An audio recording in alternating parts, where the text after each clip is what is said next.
Sometime.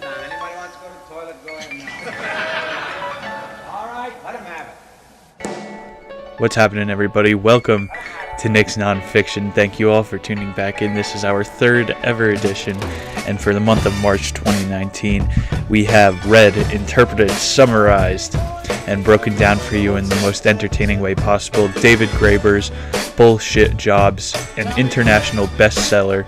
This book written in 2018, extremely topical. It doesn't get much newer than this. I have this book memorized down to the gills. We're going to be going over quotes of Mr. Graeber, dissecting his entire interpretation of, we live in a society. We're humans. We could live like animals and do whatever we want, but we play these parts and follow these rules every single day. And David is dissecting how many parts of this play that we put on are actually bullshit. So there is some serious stuff in here. I will give a bit of a disclaimer coming up. But as for the state of the show, there's going to be a couple updates. We are always improving here on Nick's Nonfiction. Welcome back. Welcome to any newcomers. I've been trimming the fat, listening back as I have to while making the YouTube videos and everything. Go check that out if you haven't. Just finding ways we can improve. Remember this past month? Gonzo. We're not doing that section anymore. I've been looking up a little bit the way people watch YouTube videos. If you look at the analytics, once you create a page, you can see the statistics for all that type of stuff. And people either watch 20 minutes of a video, make it through that, and then usually quit. And then if they liked it, they'll come back and watch another 20 minutes. And if they don't like that 20 minutes, people never return to that page. But if they do like that 20 minutes, they go back and binge all the previous episodes. And this is also what happens with like the meme page that's popping off.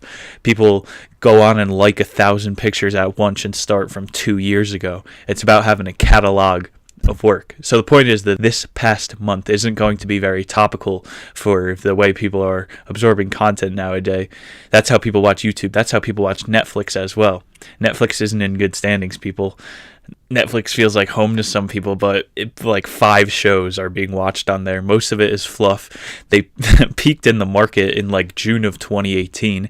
That's my reference. And then YouTube has said, because their parent company is Alphabet, who also owns Google and takes CIA money, so their funding is basically limitless. They're waiting to buy up Netflix when they tank a little bit harder, and someone like Hulu or Amazon will make an offer, and then they'll just be like, all right, we'll give you $127 million. But anyway, that's how people are watching YouTube videos. Point being, I'm making the show shorter now.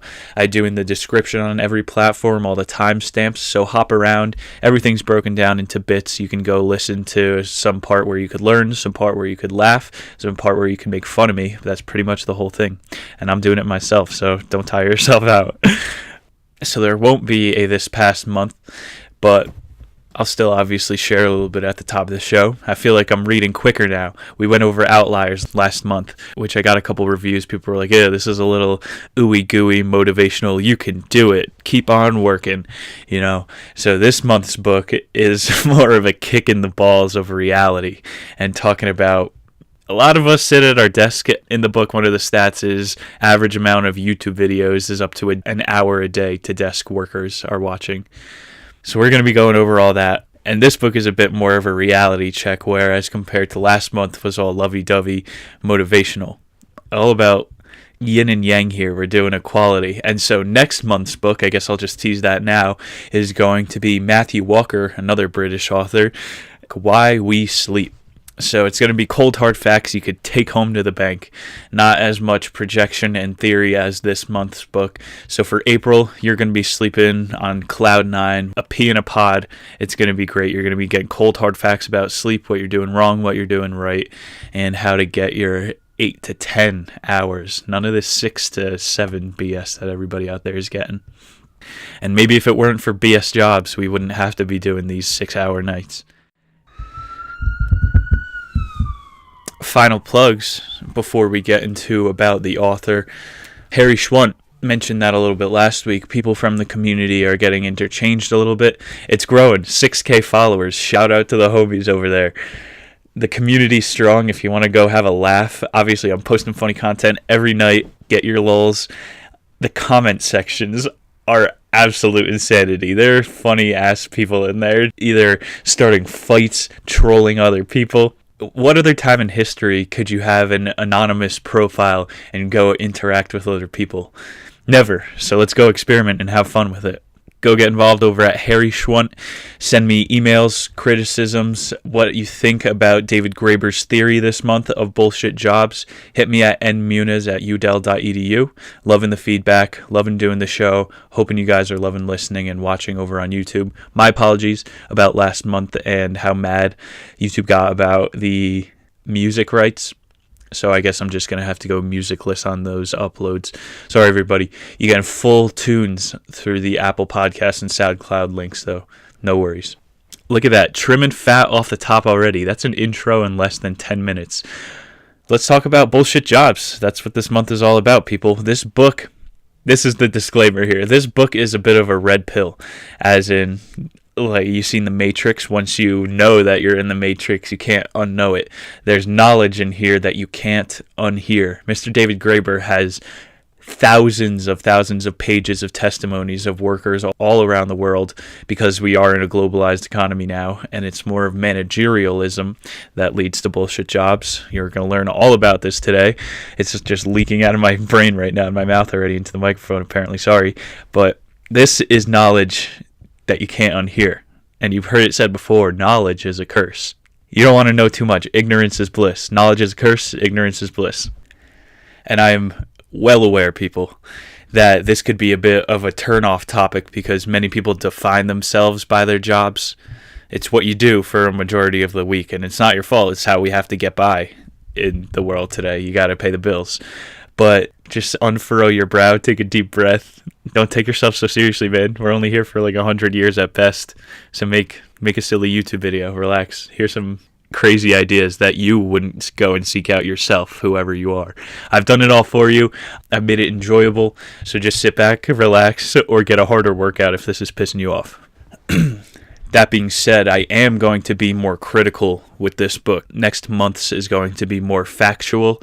This is more theory-based, so I am going to be interjecting a bit more about where there are flaws in Mr. Graeber's logic, because there are. Some of this is, like, the whole last chapter is about universal basic income, which has its pluses and minuses. We're going to have a bit of that debate today at the end of the show. I don't know what I'm going to say yet, but in your timeline, you could go skip ahead to wherever in the timestamps I have below. Go listen. Wrapping up this disclaimer, everybody has seen the meme going viral lately. It's usually a picture of the office with, like, Kevin, the accountant guy, and the caption goes something like, "There's always one person in the office who does all the work." And you know this is true. There are the slackers and then the compulsive overworkers in every work environment. And so you're going to be able to relate to this show today, I'm sure, about your work environment, and place the characters to the names and the sample groups that Mr. Graeber has for us to go over. That way we can laugh at other people's bullshit jobs, and you don't have to take anything personally. This is all just objectivity. And I like reading literature that would probably be banned in America. This, we're going to talk about a little bit, the way he had to do press for this book. No mainstream media would put him on. So this is the type of book that would have been banned in, like, the 1930s. Upton Sinclair, what was that guy's name, who wrote The Jungle? It was about how the conditions in the factories were disgusting. They're putting fingers in your hot dogs. Banned book. This book, we don't really ban literature anymore because you can't get away with that. It's just the media will shadow ban you, kind of like right-wing voices are being shadow banned because the left is in control of the media. Brain blast, everybody. The pendulum is going to swing the other day. When the right wing gets in control of the media, it's not going to look so good for the left wing. This is why I take a third-party stance. It's stupid, the games you play. I think you're going to be understanding a lot more what I'm saying when we get into some of his quotes. We'll be going over the Thesis now. It's only a 7-chapter book, so it's going to go about the author, Thesis, chapters, would you rather, peace. And so let's start doing that. Mr. David Graeber, British fellow, as I mentioned before, is now a 58-year-old man. He was born of a British family, so has the accent, the whole 9 yards, but he was raised in New York and then went to the University of Chicago, a true man of the world, and spent 2 years of his college education abroad in Madagascar. And this isn't the foo-foo abroad work that we're talking about now. You go away for 12 weeks with a bunch of other Americans and just have a couple slices of local food. This was like late 80s and 90s. Graeber was writing his PhD about the violence in rural Madagascar and living in hostels. Pretty interesting upbringing he has. And then from the years of like 1998 to 2007, he was an assistant professor at Yale in the anthropology department, which is what he considers himself now, an anthropologist, more so a writer, as he has left England and lives in New York. Referencing last month a little bit, this is where he put his 10,000 hours in, that 1998 to 2007 stretch, where he was an underling for the Yale academia, whole yada yada, writing papers and getting good at writing books. This is his upbringing. And you notice that ends 2007 perfectly in time for the Occupy Wall Street protests he considers himself to be an integral part of. He claims, Mr. David Graeber claims, to have coined the slogan, "We are the 99%.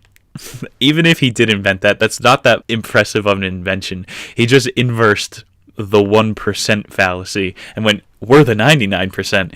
You can pretty much start a chant. I used to start the chants at like the football games in high school. When people are ready to be riled up, just like being on stage, you can say a lot of things to start the chain reaction. And this guy was probably just in the middle of the crowd like, "Hey, we're the 99%.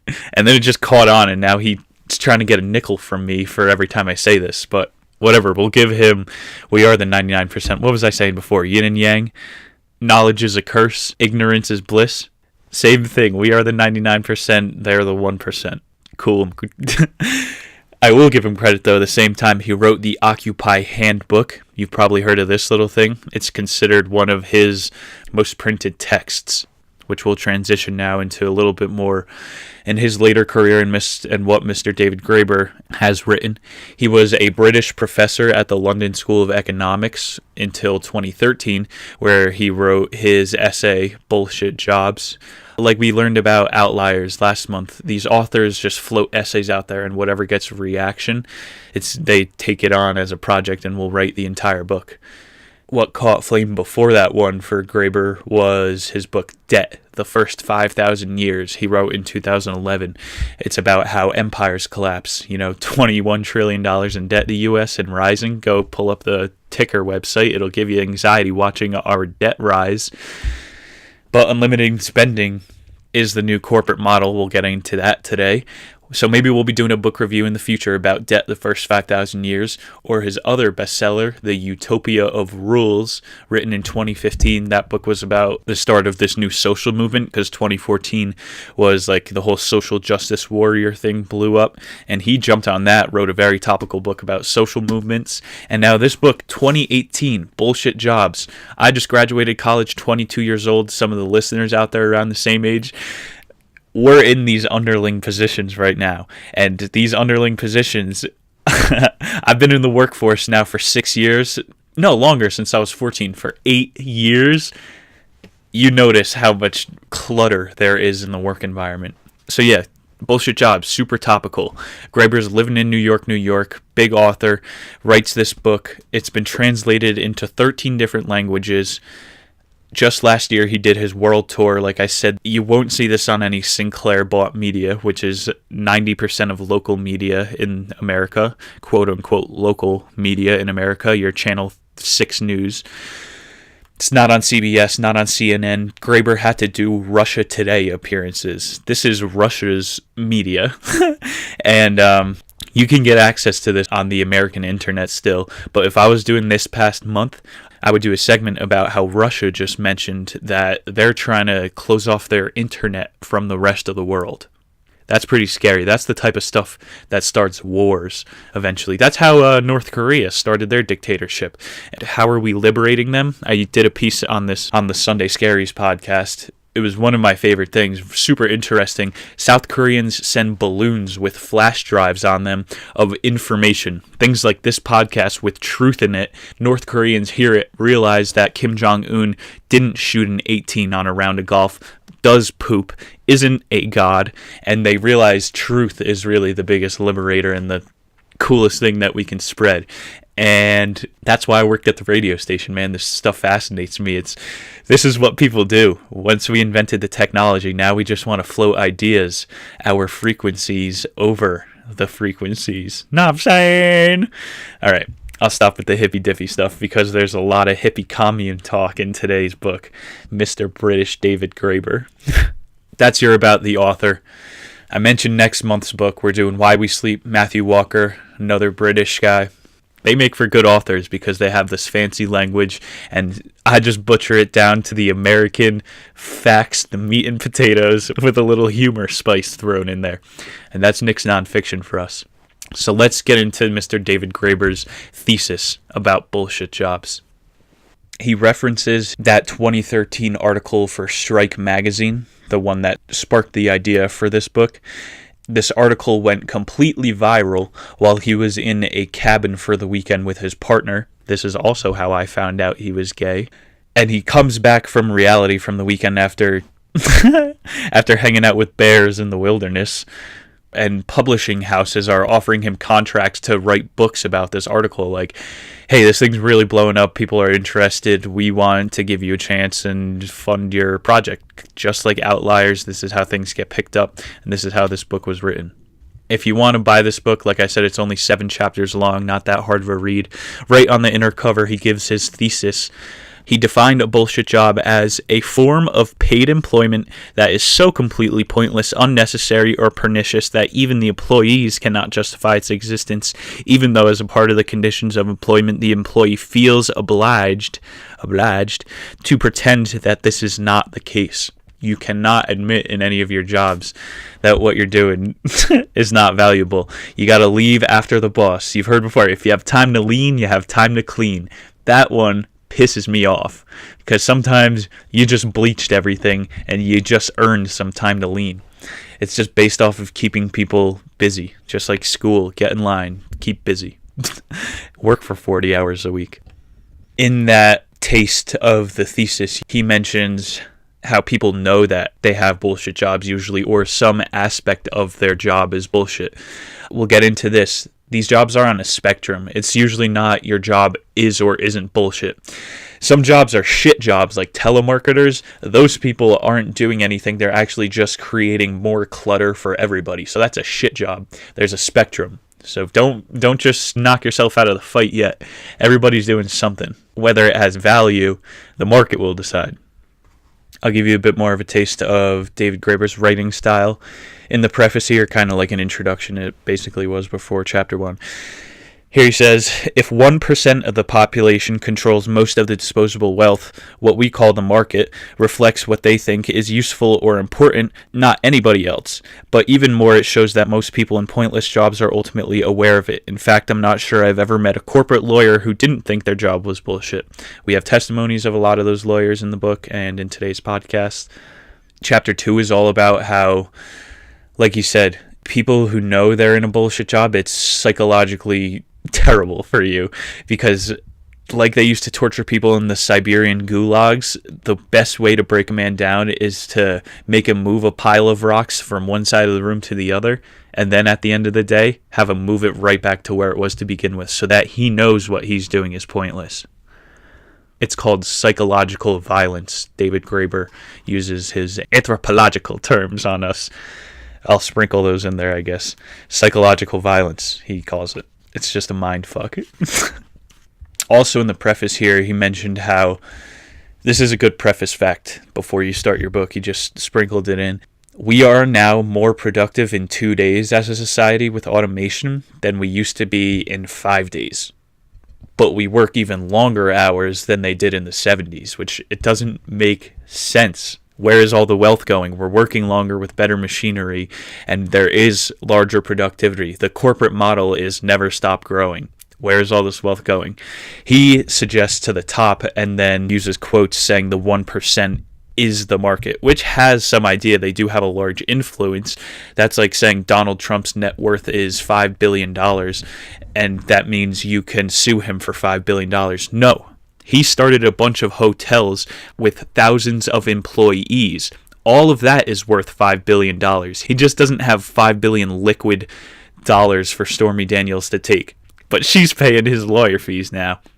Also, that MAGA kid is suing the mainstream media because they literally defaced him. They said they wanted names of these high schooler kids. The media, people, these are the people you are trusting for your news. They are getting sued.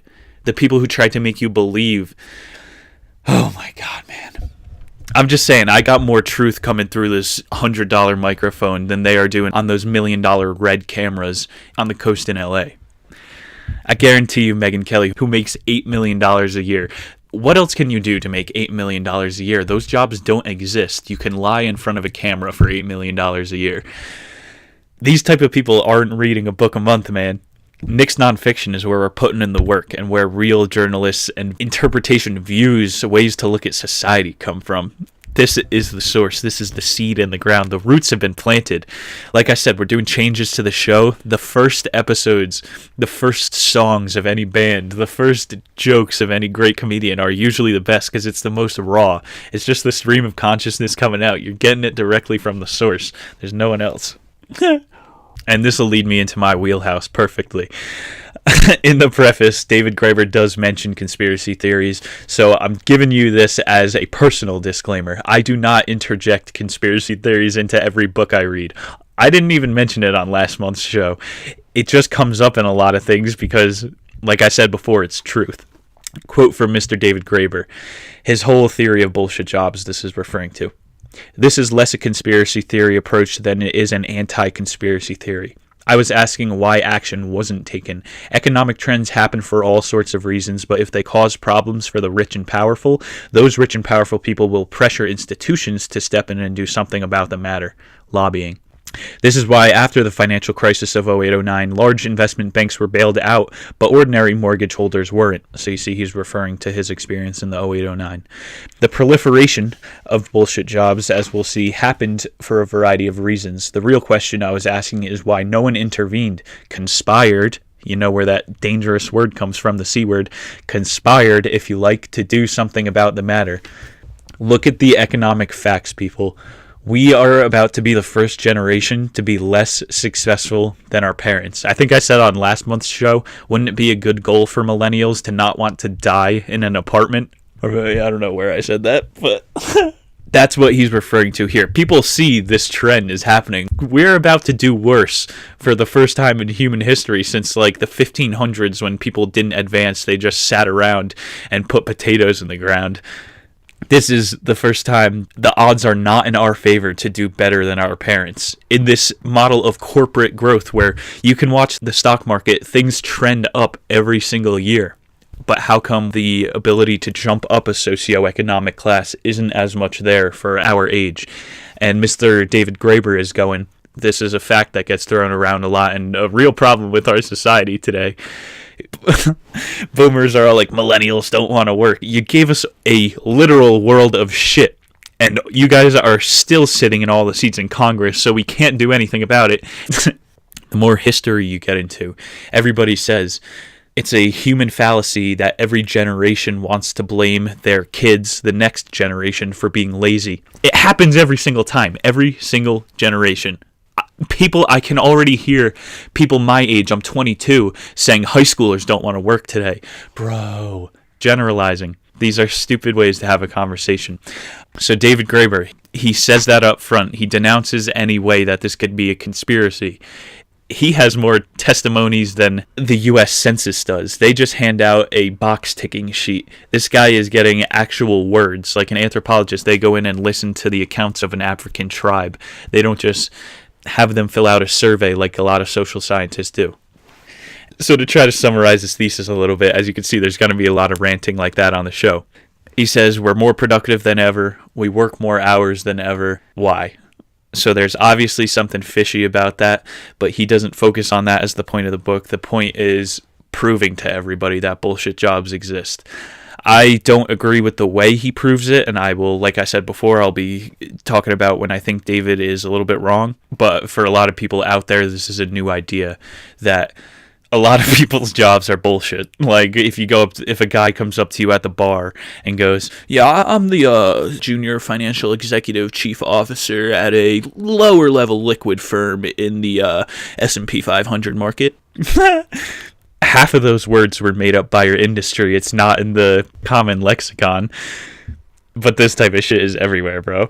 So we're going to have a lot of fun with today's show. I think I'm about ready to jump into it.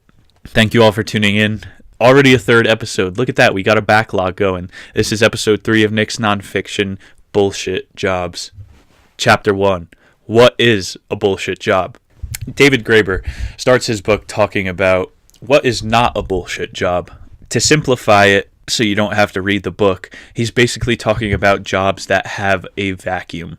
Chapter 2, he goes over the 5 classifications of bullshit jobs and a little more descriptive of what those entail.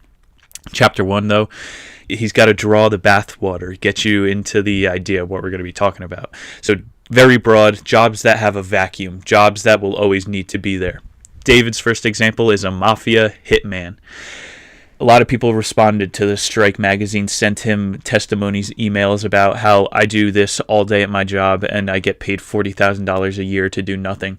All those tweets could have been a book in their own. And so when he then announced he was writing this book in 2018, he got a friggin' encyclopedia of people complaining about their jobs. As for the hitman, this guy in Germany was a subcontractor for the military. Let me explain how this works a little. He works for like a personnel management company, basically a headhunter, people who hire other people for other jobs. So this German hitman worked for a personnel management company where his paychecks come from. And then the German military pays a subcontractor to do the personnel management's IT. So there's no direct link to the personnel management and the German military, just the IT contractor. This already is sounding like I got a bunch of red strings on a cork board in my room. And then it pays someone to do their logistics. And then the logistics has Kurtz in it. So Kurtz was able to oversee the fact that all this shit was going down. And he no longer works for this logistics company which is why he went public with the information. But he said his job description was managing the personnel who are alive or no longer alive as a hitman. So that job could take 2 minutes a week. You just have to see if there's a death report out for this person that you're supposed to be following. Point being, look at all of this money that is being washed. There are 4 companies here where you could say, okay, you're a secretary here, you're a secretary here, whatever. We're going to be talking about troll companies today, how troll farms work, and how that's just a giant employment farm. Those are shit jobs. They're literally clouding our public square, the internet, with fake ideas like the left and the right wing simultaneously try to push. As a libertarian, one of my views, I don't expect you to believe this, is government is a big mob. They have the guns, they have the money. They could tell you what to do. If you don't pay your taxes, you think, we pay the cops work for us. No, if you don't give them a third of your wealth every year, they come to your house and lock you away. So whatever, that's me. I see the government as a thug. And in this first example of the book, you kind of get an idea of how this criminal organization washes their money through different levels of organizations. Bernie Madoff did it. He just got caught because he was ripping off rich people. Rich people don't go to jail if they're ripping off poor people. It's just because he was ripping off other rich people. Also, in the book, there are tons of testimonies about this going down in the Middle East. Obviously, you could go, oh yeah, I'm sure this happens over in Saudi Arabia, but not in the good old US of A. People are obviously waking up more to the fact of this.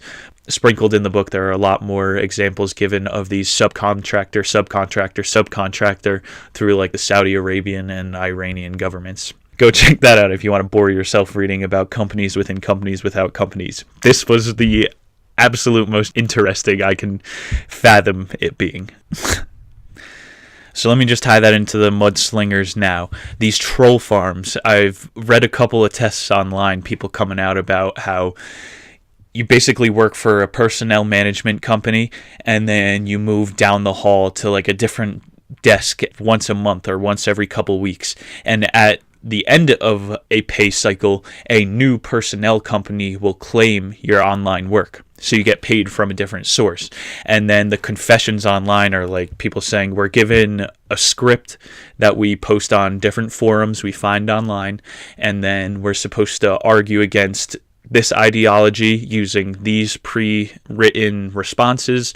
If somebody is making a point that you can't refute, then the point is to just spam, just like write things that'll direct the conversation in a different direction. And people are being paid to do this. Money is being laundered, and this is why Facebook is garbage now. I mean, you have bots everywhere. Sorry, that is a frustration sigh. It's just, this is supposed to be our tool, man. The internet, you know? That's why yeah. Anyway, that's why I'm coming to you live. Frustrates me. Get these mudslingers out of the equation. That's what Facebook and Twitter should really be concerned about, not banning people on the right end of the spectrum. Like I said, you're learning more about your host. You're going to learn more about me throughout this show than probably the previous two, because it is a bit more of a political topic. But, dude, get the people that are trying to hurt other people and threaten them, not left versus right ideology. You shouldn't be allowed to be banned for that. They should be concerned about people threatening to SWAT you. Call the SWAT. Video gamers do this. They call SWAT on other people's house to get them to have to quit mid-game. But these are the type of people who the government should be who Twitter should be going after, not people who are just arguing within your pre-approved field of ideologies. Tying that back to our Hitman example that David Graeber liked to use, his job is not BS because it holds power. Like I said, there's going to be a vacuum, would be my way to describe it. If he dies, somebody is going to be hired to be in that same exact position. So that's why the job is not BS. The position needs to be filled, basically put. But there is a degree of bullshit to the job. Like I said, everything's on a spectrum. Because if his position was eliminated, it would have no impact on the world. It's not like the means of production would stop, nothing in society would change. It's just that somebody else would be hired. Humans are replaceable, man. So somebody else would just be in that exact same spot. That's why it just has a degree of bullshit to this job. But motherfuckers still need to get whacked. So that's why hitmen are always going to be around. It's up there with the oldest profession, just like prostitution. So keep that in mind through the next hour, that everything here is on a spectrum. It's not black or white, bullshit, non-bullshit. I've been doing a lot of references to our last episode, Outliers. There'll be reference accessory to war a little bit. I was talking about contracting, subcontracting. And then in the first episode, I mentioned how Panzer tanks were built. After World War I, the entire world was like Germany. You're barely allowed to make cars. Chill everything out. You're not allowed to go to war ever again. That shows you how much sanctions really matter. They matter nothing. An entire world war could break out through this subcontracting processes. Hitler loved Volkswagen. They would contract Volkswagen to make a specific tank part, and then another Mercedes factory or BMW, Bavarian Motor Vehicles, would make the barrels of the tank. And so that happens today between Raytheon, Boeing, and all these aerospace companies. Everybody makes a tiny specific piece. These kids that get recruited out of engineering for college through the military, or even from China, they're recruiting. You work on a very small project, and then everything gets put together through this subcontracting. So if you've been on board since our first edition and got to hear all of the nuances to Neil deGrasse Tyson's accessory to war, you would know everything's on a spectrum. Just like it's not bullshit or non-bullshit. It's not you have a treaty that says you can't make tanks, so you can't make tanks. Life is in the gray, baby. Anything's possible. Your job could be completely gone the next day and society would carry on. Somebody else might just be in that job, just like the Hitman example. Moving along. People know when their job is bullshit. This goes back to that psychological violence anthropological term that he likes to turn around. And the example that he used in the book was a civil servant in Spain that responded to David saying that he was going to write this book. And this Spanish lady was saying for 10 years of her life, she didn't show up for work and was still on the payroll. This is my dream. This is anybody's dream. 10 years she didn't show up for work and was still on the payroll for $30,000 a year. And then when they caught her, they tried to make her pay the $30,000. But you can't do that. That's like that's like when I used to work at a supermarket when I was 16. If there was a 2-year-old that would like pick up a lollipop and just start eating it and they didn't pay for it yet, I wasn't going to be like, give me back the lollipop. That's like these people who were giving her $30,000 a year and didn't even realize. They can't just ask for it back. She already probably spent it. She probably didn't spend all that money. She got $300,000 off of an error. But that's not her fault. And they didn't even realize she was gone is the point. This money would have been going nowhere anyway. This job was completely pointless. So yeah, I'm not asking little kids... I'm not asking little kids to give the lollipops they slobbered on back. It's a lost cause that's already gone. This lady, she beat the system because the system messed up. The system showed its hand that her job was meaningless. I read a story a little while ago. It was about this guy in San Francisco, tech-savvy guy, obviously. If you want to pay rent in San Francisco, you got to be tech-savvy. He was working this low-level job for a company, basically like telecommunications, and he hired 4 different people in India. They got billions of people there. He hired 4 different people to do his weekly duties, and he was a work-from-home dude. So he picked up 2 different jobs, hired 8 Indian people, and was making like $80K a year to do nothing. That's called management or delegation. That's basically the past couple hundred years in America and how all this bullshit gets started. The job of one man was then dispersed to the job of 8 people. And just like this girl, she was stealing $30,000 a year, and nobody even realized. Eventually, that guy, the story I read about in San Francisco, his company found out he was doing that, fired him, fired all the employees on his level, and outsourced the entire calling floor over to India. So that guy ruined it for everybody, but he was living the absolute life for a little while. Big risk, big reward, baby. And throughout this book...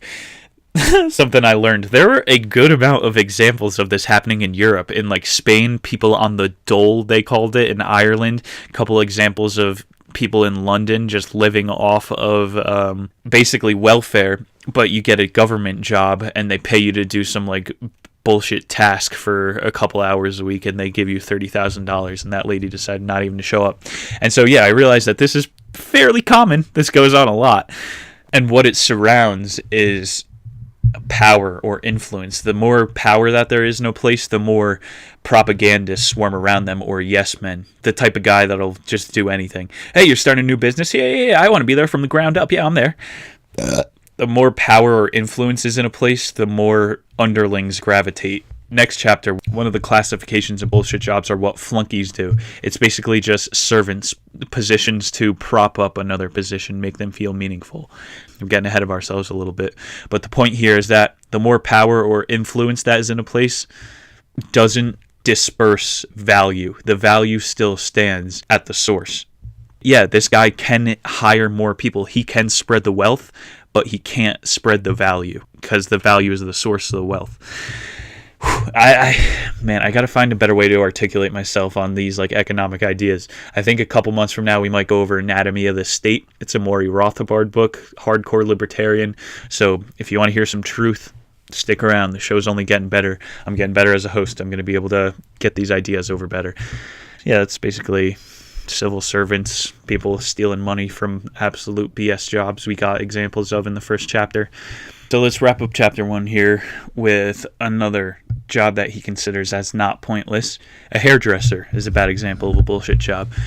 Also a vacuum. You know, you're always going to need someone to cut hair, and the only bullshit that everything's on a spectrum though, so there is some bullshit to a hairdresser career, and that really comes in all the red tape around it. If I want to go just cut my buddy's hair for a few years, that doesn't mean I'm any less qualified than someone that went through all the certifications of beauty school just to get a state certificate. I used to pay a kid $5 to cut our hair freshman year. He could give some nasty fades by the end of the year because he was given $5 cuts like once a day, you know what I'm saying? It's just about that consistency, getting your reps in. And there's a personal real life example from me relating to David Gerbiner's writing that there's going to be a vacuum for these jobs, even in a dorm room, even in a dorm, like a tiny little ecosystem of its own, where we're not going to go down to the main street where broke college kids and pay $20 to have her head shaved. This kid was doing it for $5 a pop, and he was making a killing for a little bit. And then David Graeber starts talking about the sexual services industry, and I disagree with him a little bit, because he called stripping a bullshit job because it only exists due to a bullshit society. He's taken the approach of like, the patriarchy, saying how if women were so oppressed and men didn't have to like hide and sneak around to these strip clubs, these jobs wouldn't exist. Therefore, they're bullshit. But that goes against his whole logic of it. It's one of the oldest professions, just like hitmen. It's always going to be there. We've been beating on drums, brewing beer, and looking at boobs since the beginning of time. And so to call that a bullshit job, why are you doing that? You're devaluing your entire premise in the first chapter. You can't have your cake and eat it too, what I'm saying. These people will be like, women are forced into stripping because of the patriarchy, and it's a terrible... But then at the same time, leftist ideas will say stripping is empowering. It literally gives the money and the power of your own body to women. I obviously agree with that idea more, but the left wing is contradicting themselves. Doesn't that not make your brain hurt? If you're a rational person, that makes my fucking brain hurt. So this guy, it's not a bullshit job, obviously. It's empowering. These people are selling what they have, their body, which is more than a lot of other people have, and they're making money off of the value that they have. Just makes sense. That doesn't seem like bullshit to me. Like I said, I'm going to be interjecting when this guy doesn't make sense. We're not just being fed David Graeber's ideas like baby food, like bullshit. You know, I'm giving you the Knicks nonfiction where you got the truth barrier up. Only the realest stuff gets through. Let's end the first chapter here. He was talking a little bit about the graphs of reported working times, and then over half of hours in most fields are wasted. Go to any office in America, I'm sure you could find someone with a basketball hoop inside their cubicle, or just hourglasses, lava lamps, stuff to just waste your time. In this same graph and survey, it was reported that desk workers spend over an hour a day on YouTube. That's just an hour on YouTube. And this doesn't consider podcasts and all that. Podcasts are massive, bro. People really aren't sitting at home, though, and listening to podcasts, though. It's a giant work thing. People do sit at home and watch YouTube videos. That's why I'm trying to get both aspects going for this show. Go watch some ridiculousness or just listen to the stream of consciousness, and you're probably going to digest the ideas a little bit better. I'm giving you all the options. The solutions are surrounding you here at Nick's Nonfiction. And so from the beginning to the end of Chapter 1 of Bullshit Jobs, with the subcontractors of Hitmen washing all this money, and to now people reporting how much they're spending time on the internet and doing nothing at work, this begs the question, can half of work time or jobs be eliminated without slashing this output or productivity that we have risen to? We're so much more productive in such less time. Can we just eliminate some of that time and stay as productive? If you put this as a simple math equation, the answer would be yes. But then what's keeping us for still working 40 hours a week like Henry Ford set up the 40-hour work week? Maybe we'll get an answer over the next hour, so stay tuned. Get ready for some of the meat here. Get ready for some of the meat. What sorts of bullshit jobs are there? This chapter is about the 5 major varieties of bullshit jobs, and the way he classified all these is a lot of work went into writing this book. He describes throughout, obviously, a lot of work goes into writing a lot of books. It's not just this guy coming up with 5 different ideas about bullshit jobs. He took the thousands of Twitter testimonies that I've been mentioning and was able to classify them into these major categories. So let's jump into them. The first being what flunkies do. He's trying to refer to people who didn't do well in school. These jobs mainly exist to make someone feel important, the ones I was referring to before. So the servants, minions, clients, psychopaths, brown-nosers, ass-kissers. One of the examples he used a long time ago, in the ages of covered wagons, there used to be servants that would run alongside your carriage on the road, and then he would warn the family of upcoming bumps. Just bump, bump. The whole time. That was his job all day. There's definitely more value in a system of shocks in today's vehicle that would absorb all those bumps, but having that guy there, not completely bullshit. IMO. But these people are one of the categories we're using. Flunkies, just underlings, people that are clearly in a lesser position of power and everybody around is aware of it. So people that are bigger than life, for the easiest example, like superstars, rappers, actors have entourages. You can't give the impression that you're this bigger than life character, more valuable than a standard human if you don't have this entourage of underlings surrounding you. And I don't know why he tries to make this connection in the book that these people are usually flunkies. It's pretty smart, man. If you know that this is how the system works, why not go make $100,000 a year and follow around Gucci Mane or whatever? They don't seem like a failure to me in the slightest bit. That's playing the system. The quicker you realize this is a game, the more you can reap the rewards. And that's why brown nosers and ass kissers are in this subcategorization. Because they realize that kissing the boss's ass is going to get them further than actually working hard. In a lot of workplaces, it's politics, not work, that gets you the next promotion. Regarding the entourage, these people are usually given a uniform or cool clothes to give the illusion that the object of value is even more valuable. So just like with the rapper, they're given brand name clothing to make it look like the one guy, his music is even better because he's able to stunt this hard. Or with the CIA, they're all given black rimmed shaded sunglasses and black suits and earpieces to stand still to give the impression that this guy is always trying to be killed. So a bit more of an extreme version of an underling. Their job is a little bit less on the bullshit job scale, I would assume, because they are protecting a higher value target. But you can see that you don't need somebody opening the door for this guy. The president is more than capable. He has two hands. Open the fucking door for yourself, you big baby. But let's bring this into our world, the listener's world. Let's make this relatable for all you people. If you live in a major city, you see doormen. It's to give the illusion that the building has value. It's a safe place, that nobody can just make it up. I've walked into buildings. I worked at a sushi place for a while. When like Grubhub failed, they would just have me on my moped go whip out some deliveries. And I would just walk into buildings with doormen who were playing fucking Angry Birds, and I would get to take the elevator up to these giant high-rises and stuff. It's just to give an illusion. I could have had a Glock instead of a California roll in that bag. The job is completely bullshit. It's just there to give an illusion. I have nothing against front desk doormen, man. I would do it myself. So just take my words with a couple cents here, because I'm going to be slinging a lot of mud at a lot of professions, but I would do a lot of these things myself. Let's take that a level up. Most of Americans work in offices. Same thing with a receptionist. That job can be automated in today's society. But if you go to Ernst & Young on Wall Street, you're going to expect them to have somebody who's going to tend to you, like a servant basically, to come and wait on your every needs. And that's the point of the underlings. They're there to make everybody else buy into the illusion and feel better about themselves.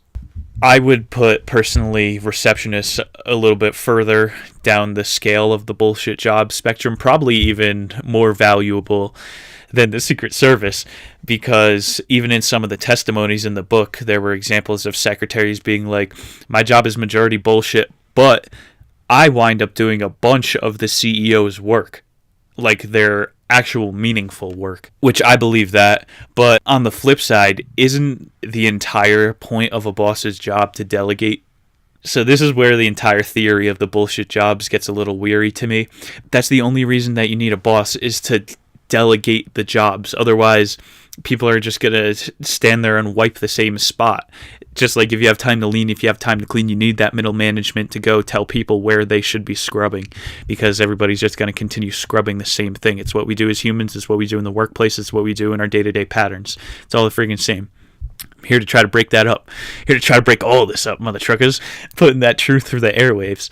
And so, yeah, I disagree with Mr. David Graeber a little bit here. Sometimes the secretary is going to work on the non-bullshit aspects of a job, because that's delegation in progress. That's how the corporate model is supposed to work. The flow of information. I still think a lot. Yeah, I'm ready for a little bit of a tangent. I hope you are too.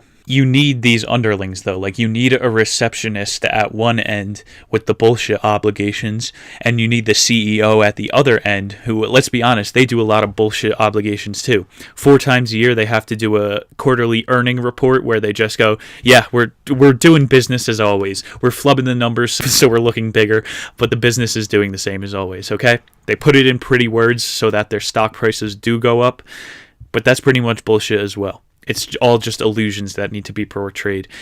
The way David was talking about this is in like the hippie communes, how people just take on certain roles. There is obviously the head, the guy that successfully brainwashed everybody and is getting them to do the work so that he can reap the rewards, which in the hippie communes is usually hooking up with everybody's wife. But this is how businesses start as well. I'll use the example, I'm here in Denver, and you see marijuana has just been legalized, and you have all of these little pot startups happening. It's literally the hippie communes clashing with the economic world. This is perfect for obvious reasons, very interesting to me. And the way it works, if you go there are like these small dispensaries, it's just as common as booze. There's more weed shops around town than alcohol stores. And that's kind of because the alcohol stores have been franchised already, which is what I'm getting at. So you see these little shops will pop up where it's like 5 guys who are growing, transporting, and selling everything. They just got their licenses approved, and they're splitting the cuts evenly. There's only like 5 guys running this tiny operation. And then it gets a little bit bigger, and you guys naturally want to open a second store. You're like, hey, there's 5 of us that started this thing. We could go 2 and 2 and have 1 guy float. And then you find out 1 guy doesn't have as much motivation, and he just kind of wants to try all the new marijuana that your startup company is smoking, is selling. And he just wants to be a bud tender for the rest of his life. He doesn't actually want to try to go up to this delegation position. So they start this new franchise, and now there's a 6th person, and that guy who just wants to bud tend is making less of a cut. And then the more stores they open, they have to pay him even less, because then the other bud tenders see it and they would have their wages increased as well. And eventually you get to the point they have these places that are basically the McDonald's of marijuana, who are, open like 24/7, paying $10 an hour. And then that beautiful hippie commune where these group of 5 dudes thought it'd be funny to throw their leftover seeds in their garden in the backyard and actually able to sell some bud 3 months later. You see how it always turns into a franchised corporation. Maybe that's human nature, maybe that's regulation. I don't know how all this works. We're here to figure it out. It'd be ignorant of me to tell you what it is, because there were 3 episodes in, so obviously I don't have all the answers. But anyway, there's going to be these underlings that will always get left behind the bigger that things grow. And that's going to bring us to our second categorization of bullshit jobs. And this is what goons do, David Graeber calls it. These are basically jobs that have a crucial element but only exist because other people employ them. So kind of like the Hitman example. There is a vacuum there, but if you get fired, it's not like the world would change. It's not like people aren't going to be fed the next day. Nothing happens. This is when Mr. Graeber starts to take shots at the military, first time in the book. And the example that he uses is, for the first time in United States history, we just have a standing military and we're not in a time of war. This has never been a thing throughout world history. Even in pre-modern China, when the Huns were coming to attack, the men were at home farming, and then when war was coming, then the women and the children took over the farms and the men went out to war. Now in America, we have this entire class. What is it that's employed by the military? Every branch, 10 million people, millions of people are just employed when we're not even at war. But I mean, you could say, oh, we've been at war for 20 years in the Middle East. That just sounds bad saying, even if no matter if you think that's an excuse or not for having a standing military, that just sounds terrible objectively. We've been at war for 20 years. Cool, man. Should we still be spending $4 trillion a year and have the biggest standing military in history? I don't think so. That's kind of David's point here as well. And you got a little bit more of a feel, because I thought David Graeber, I couldn't find this online anywhere. I just figured he was a hardcore leftist because he was so involved with the Occupy Wall Street protests. But here he is taking down the idea of socialism, because that's basically what the military is. If you go on a military base, they have they have your cafeteria, they have where you can go buy the government approved clothing, they have your bowling alley, your sanctioned fun. It's how a socialist society would look if the means of production were owned by the government, which is how it is there. And owned by the government, all their uniforms are made by private prisoners. But that's a whole nother gross side to the story. That's how socialism winds up going. And so this is what goons do. In history, in like Fyodor Dostoevsky's works, you hear the military class referred to as the barbaric class. It's just the enforcer class. And so David Graeber here is referring to them as the goon class, who just live off of the extracted wealth of the ruling class, the government. And so that's why our government spending is so high, because we have a standing military in a time of peace. And that's not going anywhere, people. This is a norm now. We let it slip for too long. Nobody cares. Everything is too good. The Patriot Act, we're being spied on. That's not getting reversed. This standing military spending $4 trillion a year. It's not getting reversed unless Nick's nonfiction goes viral. So share this.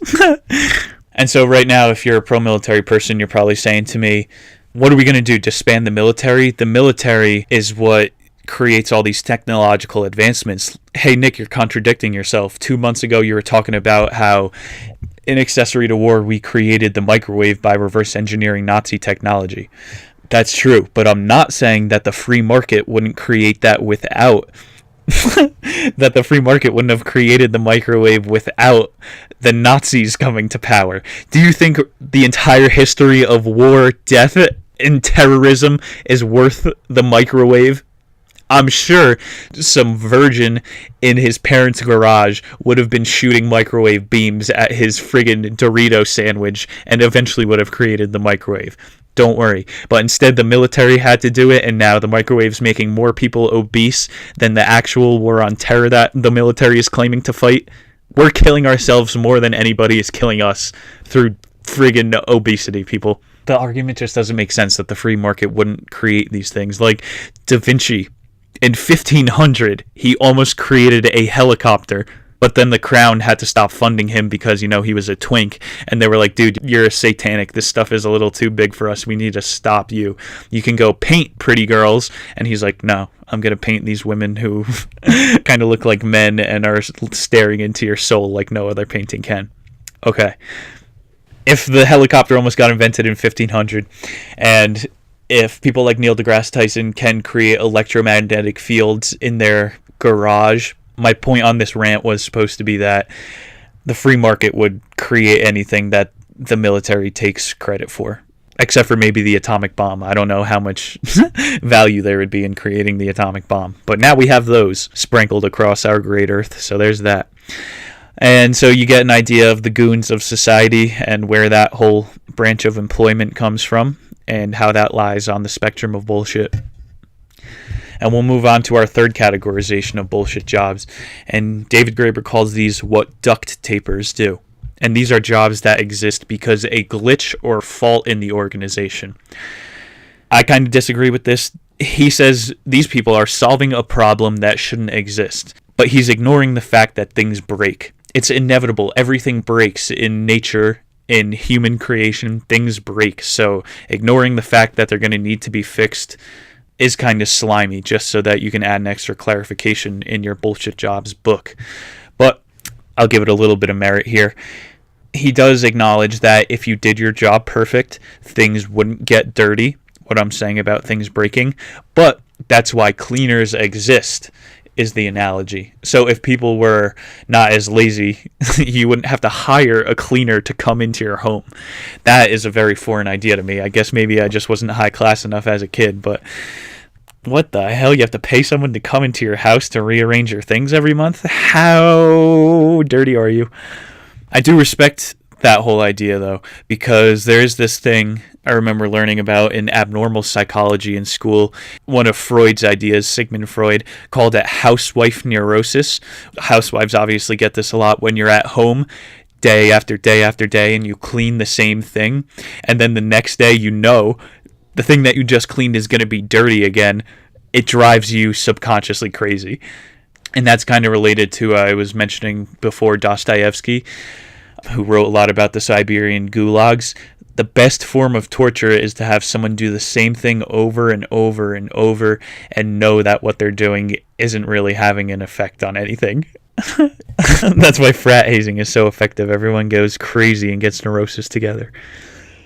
Regarding the housewife's neurosis, Graeber kind of ties this idea in with security companies are hired year after year like an accountant firm will hire a security company to make sure nobody from the outside can come and look at their information that needs to be kept confidential because of laws. And so every year, security companies hire IT companies that will often just write gibberish firewalls, and then the next year they'll come in for the yearly checkup because, according to regulations, you have to have your firewalls checked up every single year now to make sure that there's no economic information theft in this example. And so these companies will just come in and code baloney on their computers, and then the next year come in and do the same exact thing. Those he considers lies on the spectrum of duct taper bullshit jobs, fixing things that usually don't need to be fixed and aren't being fixed. Another one of these duct tapers in the book was a lady who worked at the VFW organization for people who served our country dealing with their retirement. This lady was saying that her job for the VFW, getting government funds, all of our money, was to copy and paste emails, forwarding them to people that the previous email said.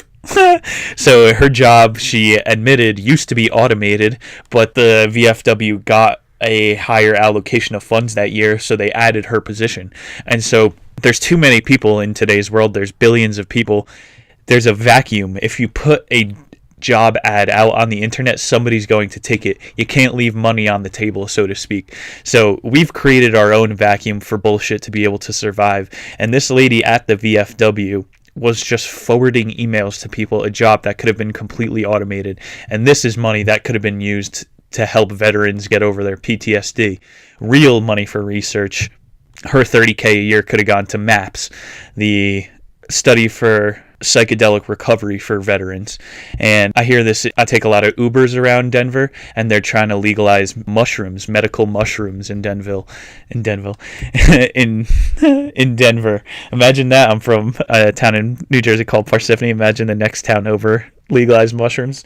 No, anyway, I'm talking to Uber drivers around Denver, and they're going, you hear this? They're trying to say that mushrooms are medicine. They're trying to say that mushrooms can cure your brain. It's not just for these little hippy dippies that want to run around and get high. I have no idea what kind of an accent I just gave for your Denver Uber driver, when in reality 99% of them are foreigners. But yeah, nobody's buying the fact that mushrooms are actually medicine. But this MAPS organization has found out through testing at VFWs, a lot of vets have alcohol addiction. It's just a drug that you turn to when you don't know what to do with your problems. I'm sure many people can relate. And MAPS found out, this research organization, administering heavy doses of mushrooms, psychedelics, has an 80% cure rate on alcoholism. This is like a magic drug. These statistics are fucking unprecedented, but this stuff is legitimately magic. I never tell that stuff to these people. I just talk about the stuff on my podcast, This is where I'm not trying to change people's mind in Ubers. That's just not happening. I'm not spending my time doing that. How did I get here? Oh, this girl that's wasting money at the VFW. So yeah, if we got rid of her job, this money could be going to curing 80% of men who have given their lives to us. We can give their lives back to them. Sorry to get soft. Let's wrap up what these duct tapers do. These people that just have jobs because glitches in the system exist. I put hundreds of hours volunteering in at a hospital. And so volunteer work in itself is basically admitting that you're doing bullshit because you're not getting paid. There isn't really value to your job. I got in trouble as a kid for playing with airsoft guns on top of a school. Not my greatest idea. I did school shootings before school shootings were cool. And my punishment for this was I had to volunteer. And so I did my volunteer hours at the PAL. Some people have these police athletic leagues. It was just a gym, basically. And so the guy at the front desk thought I was doing these volunteer hours just to be like a good Samaritan, good old teen in our community. But in reality, it's because I was playing with firearms on school property. And he's like, dude, I really don't care what you do. Just get away from me. He's like, make sure I don't have to manage you. Managers don't want to manage you. That's why you have to act like you're busy so that they can act like their job isn't bullshit.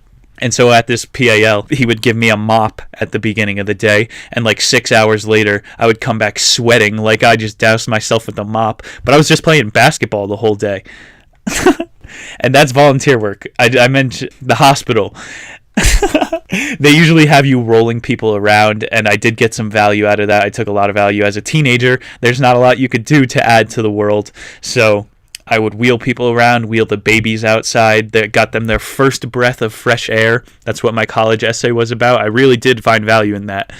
But a majority of the hours while I was volunteering at the hospital, I was in the gift shop. Which, to begin with, why do hospitals have a gift shop? Grandma just passed away. Let's go get some Charleston shoes to pass this. She loved those. I have no idea what that was there. I made some good memories. Those will be with me forever. But I'm not going to admit that wasn't mostly bullshit, but I was able to use it on my resume. And that's how the system continues. You just fluff it up and keep moving on. And that's my duct taping jobs experience. Fourth categorization of bullshit jobs here in Chapter 2 are box tickers. What do box tickers do? This kind of bleeds into the example I was using about the VFW. That girl's salary could have just gone to MAPS. Well, the example David Graeber used in this book was an event coordinator at an elderly home. So this girl's job was to make, like movie time 6 to 8, music time 8 to 10, things that people would normally do. You just print it on a calendar once a month and you make $30,000 a year. So the point of these box ticker jobs is that your salary is just being used for what for the actual function they want the money to go towards when they could do it themselves. So the girl that wrote into Mr. David Graeber was realizing her job was bullshit because she was getting paid $30,000 a year when they could have just purchased like a VR system, a $30,000 entire rig for this elderly home, and they would have been entertained forever. I cannot wait for elderly homes when I'm in my, what is it going to be, like 2070 when I'm getting incapacitated old? Those are going to be lit. There are people going to be high off Viagra doing this VR. It's going to be a great time. We're not going to need talent coordinators. There's going to be AI for all that. Or, these people don't need to exist in the first place. You just get a text at the beginning of the day, what's going on, and then you do that. Point being, that $30,000 that she was making a year could have been used to go to that VR entertainment system or to hire comedians to do $100 spots at this old person home. Not a bad idea. Comedian caregivers, they get $30,000 a year and you just bullshit with old people all day. I feel like they would appreciate that. It's someone who's still living a life. You go out and do your sets at night and then you go back to the elderly home during the day and you you just hang out with people. They enlighten you. You enlighten them. They get to hear about your crazy stories from the previous nights. But they just can't expect you to wake up at 5 a.m. with them. That's a box ticker solution. Comedian caregivers. Hire me. Another example David Graeber used, he got a little political here, mentioning the Foreign Corrupt Practices Act, which was passed in the early 00s, saying companies have to try to not do business with external firms that may be doing illegal things. So it's a law that says you have to try not to break the law. If anybody has read the Panama Papers, they discovered recently how Apple offshored $2 billion of tax money. So obviously the Foreign Corrupt Practices Act did nothing to get those $2 billion back into our economy. It's just, it got washed through Ireland first. It came out. And this is very similar to the lady's job that's there to make fun, but she doesn't actually make any fun. She subtracts from the fun. This bill is the same thing as this lady's job. The bill is there in place to say something, but it doesn't actually do anything. And this lady is there to say something. She doesn't actually do anything. So if the old people are like, hey, we haven't had fun in a month, what the hell is going on? The caregivers can just be like, hey, this is this lady's position. You can go talk to her. It's just a hierarchy of bullshit set up. Whereas my comedian caregivers is the ultimate solution here. You get to go admit to your semi-bullshit job, and you get to go pursue what you actually care about in this world. We are on number 5. This is what taskmasters do. To bring chapter 2 full circle, what David does, he started talking about underlings, what flunkies do. They are there to prop up other people, make other positions seem more important. What taskmasters do is assign other people work, which is the opposite of the flunkies. Rather than an unnecessary subordinate, it's an unnecessary superior. Their responsibilities alone could be classified as bullshit because the underlings could do it. It's just delegation. These are bullshit creators. I'm sure you could think of one of these like middle management positions in your office. They're supposed to be motivating other people to work. Like HR might have a motivational department. In this book we'll get into, some companies are starting like their own Facebook that you have to be on. But these mid-level managers are supposed to be there to motivate you to do better work, when in reality they're just pissing you off. And so it's more of a shit job than a bullshit job on that whole spectrum. You can look at, these are similar to strategic leadership positions on campus, which is just inserting bullshit into other people's lives. Like your RA, every week you would have to have a floor meeting where you would have to write a poem or bring some food or have a story or something like that.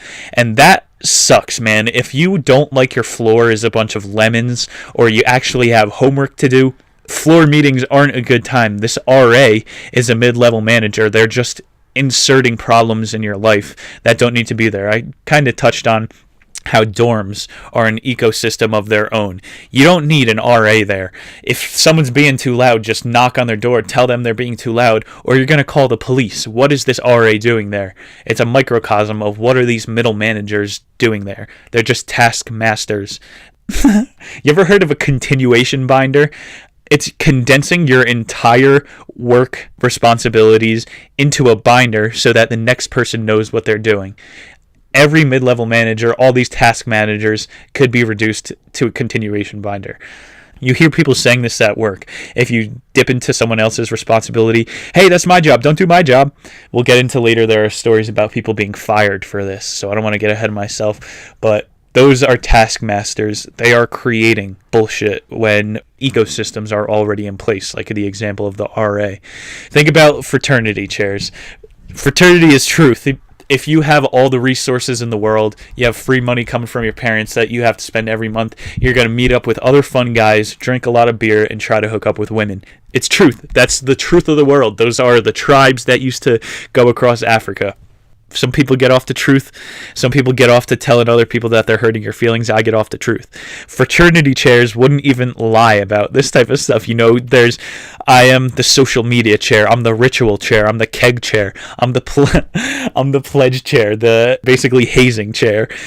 It's a joke, but at the same time, it's truth. That's why comedy is so great. It's all just truth. This book has a lot of truth in it. We're discovering how these people are taskmasters, but just for the point of putting it on their resume. That's what a lot of this is good for. Like, you need experience. I'm starting to think your 20s is just a big period of hazing.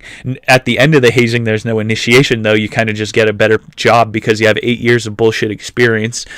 At the end of the fraternity, you actually get initiated into a system where you get to go tell your own truth, which is wanting to party. Every human wants to party, so tell that truth.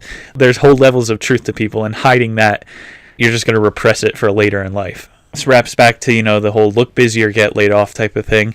And these fraternity chairs are well aware of the fact of this bullshit organization.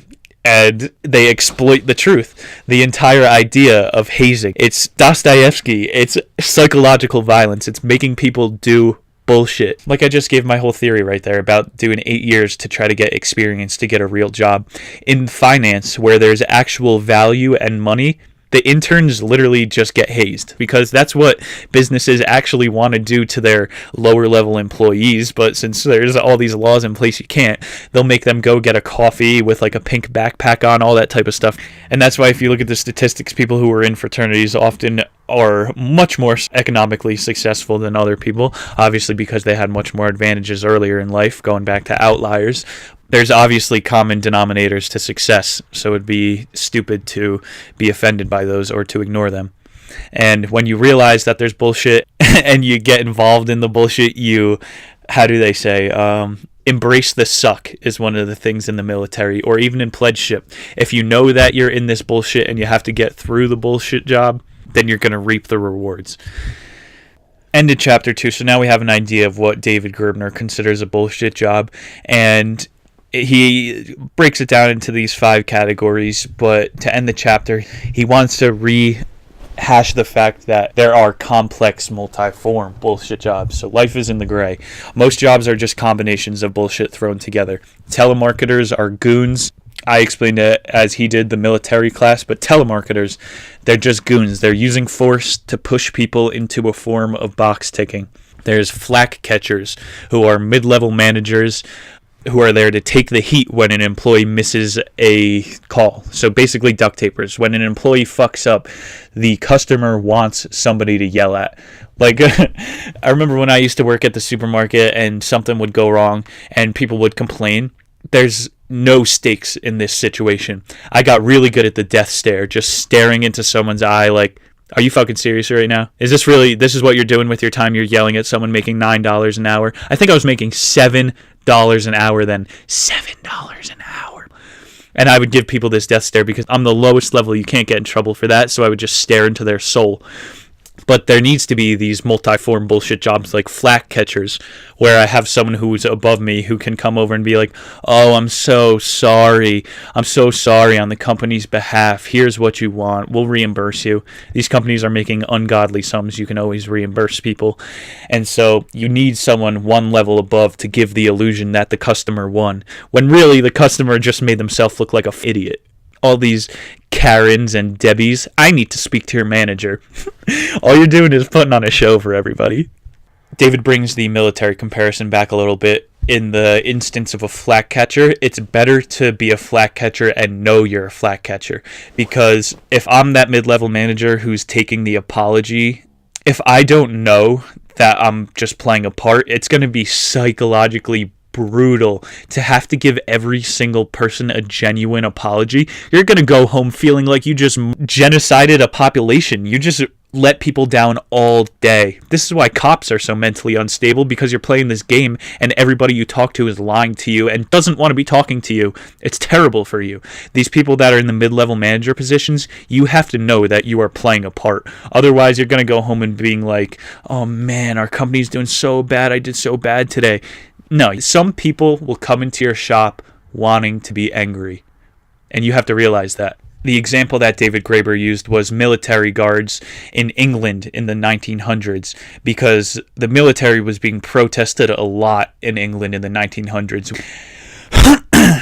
And so these English protests, people were actually going after military guards. You know, the people in the silly hats that stand outside of the castles. They live in some weird-ass society over there. You can't say that about America. Those dudes that stand in those silly hats and stand outside the moats in their castles, people were going and attacking them because they stood for the military. And people were like, why are we in Iran right now? What is America getting us into? And they would go and attack the British guards. And so the British guards were like, yo, you're going to take some beatings over the next couple of years. Always be on guard. You're just going to be our flak catchers. They literally called them by that term. And you see a lot of corporations follow the military model. Flak catchers, that entire role comes from the military. The Revolutionary War, you send out your worst soldiers first to get shot. That's how it works. And then as for these complex multiform bullshit jobs, there's also second order bullshit jobs. So like those temp agencies, the SubSubSub contractors. There's shell corporations out there, but then someone has to run the books for the shell corporations. So that's a second order bullshit job. It's just a job to the second degree that shouldn't have to exist in the first place. So this loops back to the initial question. Is it possible to have a bullshit job and not know it? Yes, but it's better to know it, like in the situation of the flak catcher, because whoever's cutting the check above the guy you can always be an entirely bullshit job. So I cannot know that my boss's entity is completely bullshit, and I could always not know that I'm part of a second degree bullshit job. So there's no escaping the waters, people, is basically David Graeber's point here to wrap up our second chapter. And I hope you all now have more examples and ways to compare a bullshit job and what it actually means. It's time for chapter 3, and we're going to be getting into a little bit of psychological violence, because this chapter is titled, Why Do Those in Bullshit Jobs Regularly Report Themselves Unhappy? Let's start this off with a quote. This will give you a bit of an idea of the literature that Mr. David Graeber is into. A quote from Nori.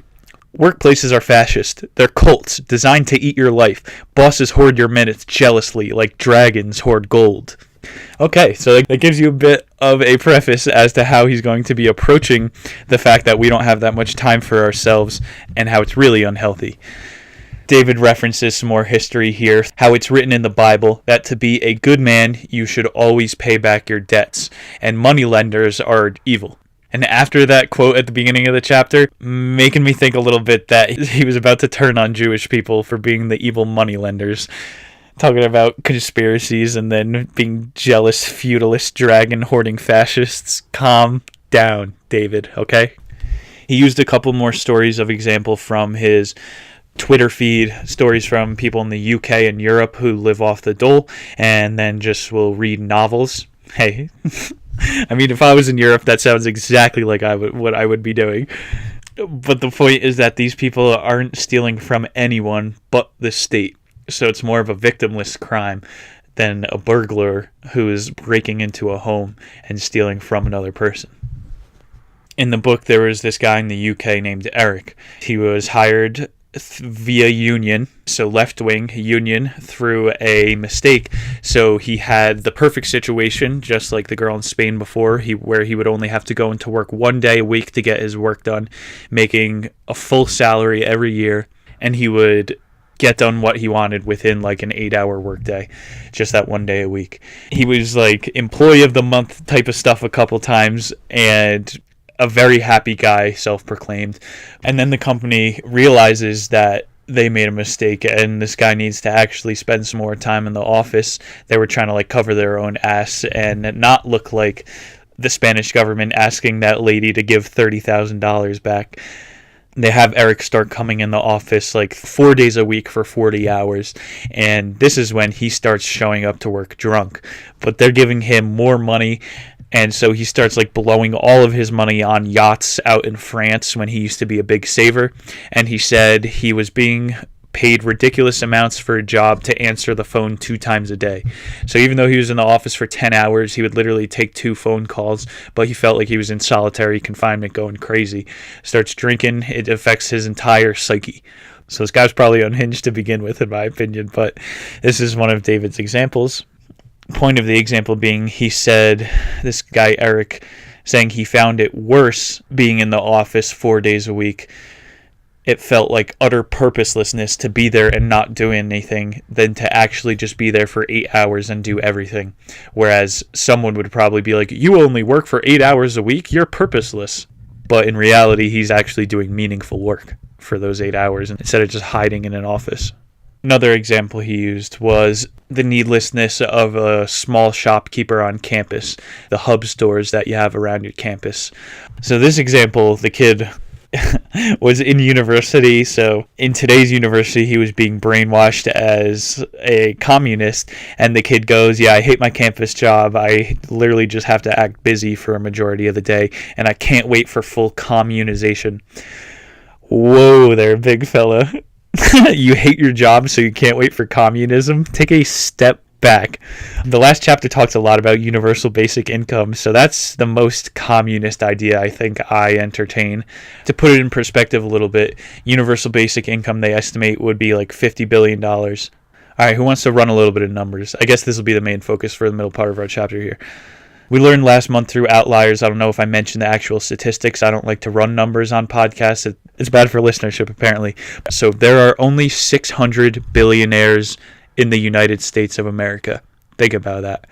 600 people. Your graduating class in high school was probably half that size, and you know basically who everybody in your grade and the grade above was. If you don't know who they were, then you know of them.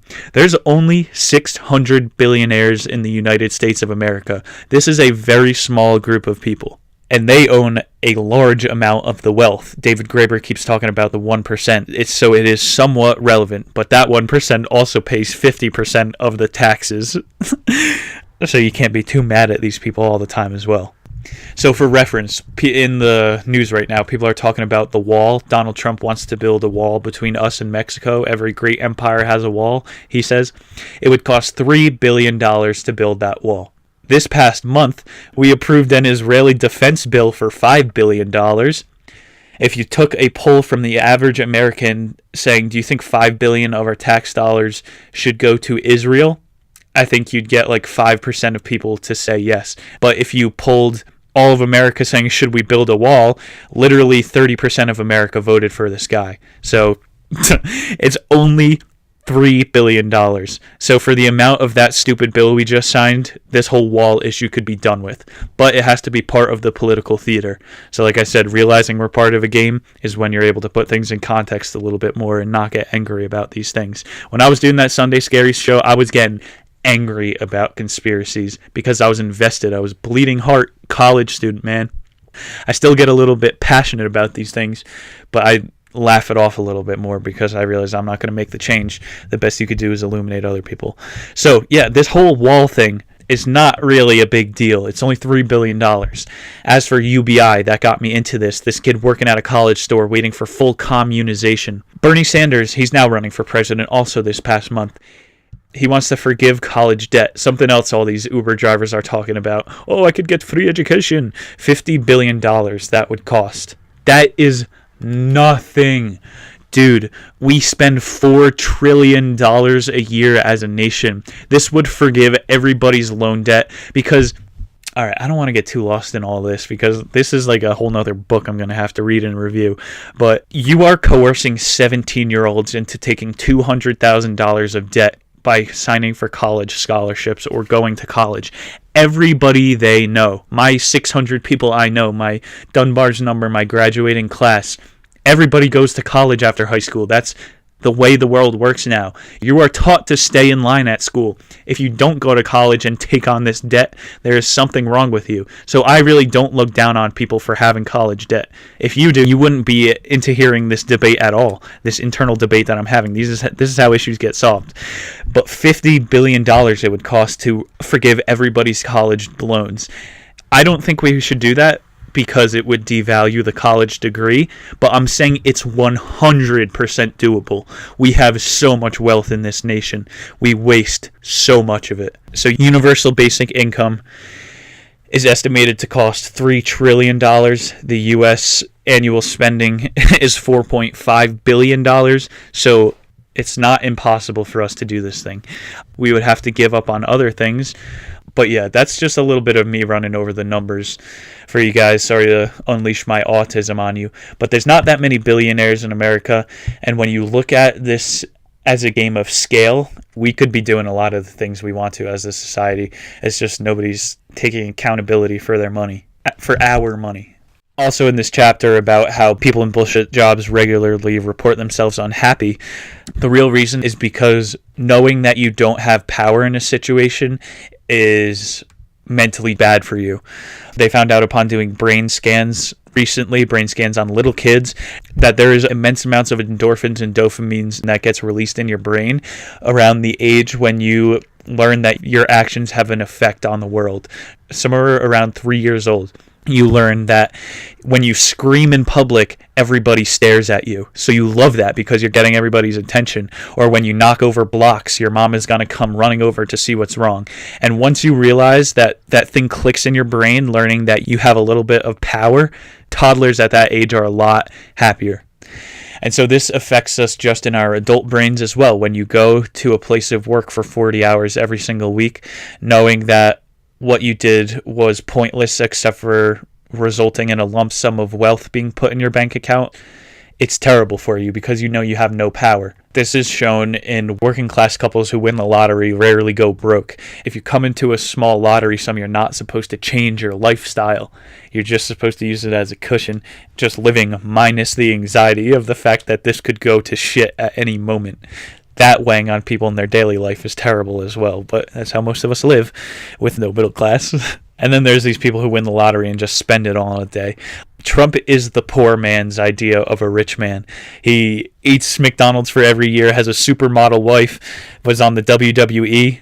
You know, when I was a kid, that seems exactly like what I would want to do if I had all this money.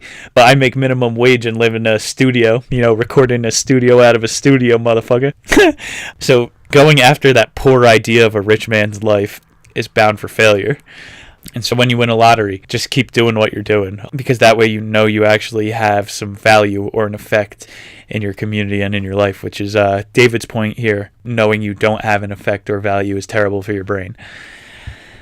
In the book, obviously, there were levels of measuring serotonin levels when people get a new job. And in the first 2 months, it peaks. You get excited because you're learning new skills. And then after that, you get extremely depressed. It goes lower than your baseline before you started this because you realize you don't have any power and you're just doing these new things as like a little robot. My couple-minute explanation there, though, was with words rather than scientific studies like Graeber had. So you could go read the book if you want to learn that. Human beings, this will lead us a little bit into a discussion about this shift, how bullshit work kind of started when humans moved into the agricultural world. Whereas when we used to be hunter-gatherers, we were either hunting or gathering during the day, and then when the sun set, we'd make a fire and then dance and entertain each other. But they were always busy. When agriculture started, we finally had enough food to have spare time. And so, no coincidence, this is also when war started, because we had enough food to chill around and then make weapons and be like, hey, let's just go take over those people's food instead of actually having to work and make our own food. So both good and bad will come when there is an abundance, but we are definitely different animals since this change in the agricultural age. We are more so domesticated animals, whereas hunter-gatherer humans used to be wild animals. David Graeber gave a really good description of all this as he was able to because he's an anthropologist. And so right around this time of when agriculture started, it's also when literature, language starts, and then religion starts as well. And the slogan starts getting passed around, like in the Bible, idle hands make for the devil's work, I think is how it goes. It became an adage that doing nothing is a sin. It's bad for you. Whereas at the same time, male serfs were only working like 12 hours a day out in the field, and then during the harvest, 1 month a year, they would actually work for 40 hours a week. But most of history, people are only working now since agriculture for like 12 hours a week. During the harvest, they would even have the mom and the kids help. And like I mentioned before in today's show, in times of war was just created along with agriculture. So now in long periods when the men had to go off, the kids and the family would just do the 12 hours of work a week. So we're not used to this working on all 8 cylinders as the current humans do, which is why so many of us have these new mental illnesses like depression and anxiety. Just like I read Sex at Dawn, a book about old humans, cavities are a new thing because we have all this refined sugar now. Just like depression and anxiety are a new thing. Unsupervised serfs, these men at the lowest bottom of the totem pole, were happier than the average man today. I don't really know how you measure that, but they are said to have lived more fulfilled, happier lives, even though we view those men as slaves to the crown. In the future, I'm sure we're going to be viewed as wage slaves as well, because we only have a certain amount of time, and being born into a society where you can't just exist, you have to be doing something for somebody, we are obviously going to be looked at as a wage slave in the future. This is going to be a hippie thought, but I've been having this one a little bit recently. Like, you're born into a world without clothes, and you have to wear clothes everywhere you go. Just like this thing, you can't just exist in the world. This machine that we set up makes for you having to be doing something and contributing. You can't just exist. If I was a prehistoric man, I would probably walk around with like hammers that I made out of stone. There would probably be dudes just existing, eating, and trying to meet women, and I would just go around and try to sell them my new hammers. Caveman Nick, ooh, you want to buy hammer? You smash things women want to smash you. Ooh. See, I got my fucking caveman salesman pitched down as well. The point is of that trippy thought is that you should be allowed to just exist in the world. There shouldn't be these penalties to not doing anything. Not doing something should be the standard. It shouldn't be the standard to be forced to do things. That is the definition of a slave. There, I literally just broke it to the basis of its logic. You have to do something, otherwise you're persecuted. That is the definition of a slave. There's no difference of current existence in, we live in a society, so there's a price you gotta pay. Is the society worth the price? And the society doesn't let me hang brain? Some would say no. So let's wrap up chapter 3 here and all the mental violence that's going, psychological violence that comes along with having a bullshit job. David talks about kind of comparing to my hippy-dippy ideas about being naked and wage slaves. He says, one person's time cannot belong to someone, but their services can. But this is a very American idea. If you go to like rural Asia, they still refer to time as 2 boils of rice. Like if I'm in Japan and I want to get to the next city over, they'll be like, oh, it's about a boil of rices, walk away. Just like we learned in Accessory to War. People tell time different ways. In America, time is money. You hear people say things in America like budgeting time. Oh, I was saving time.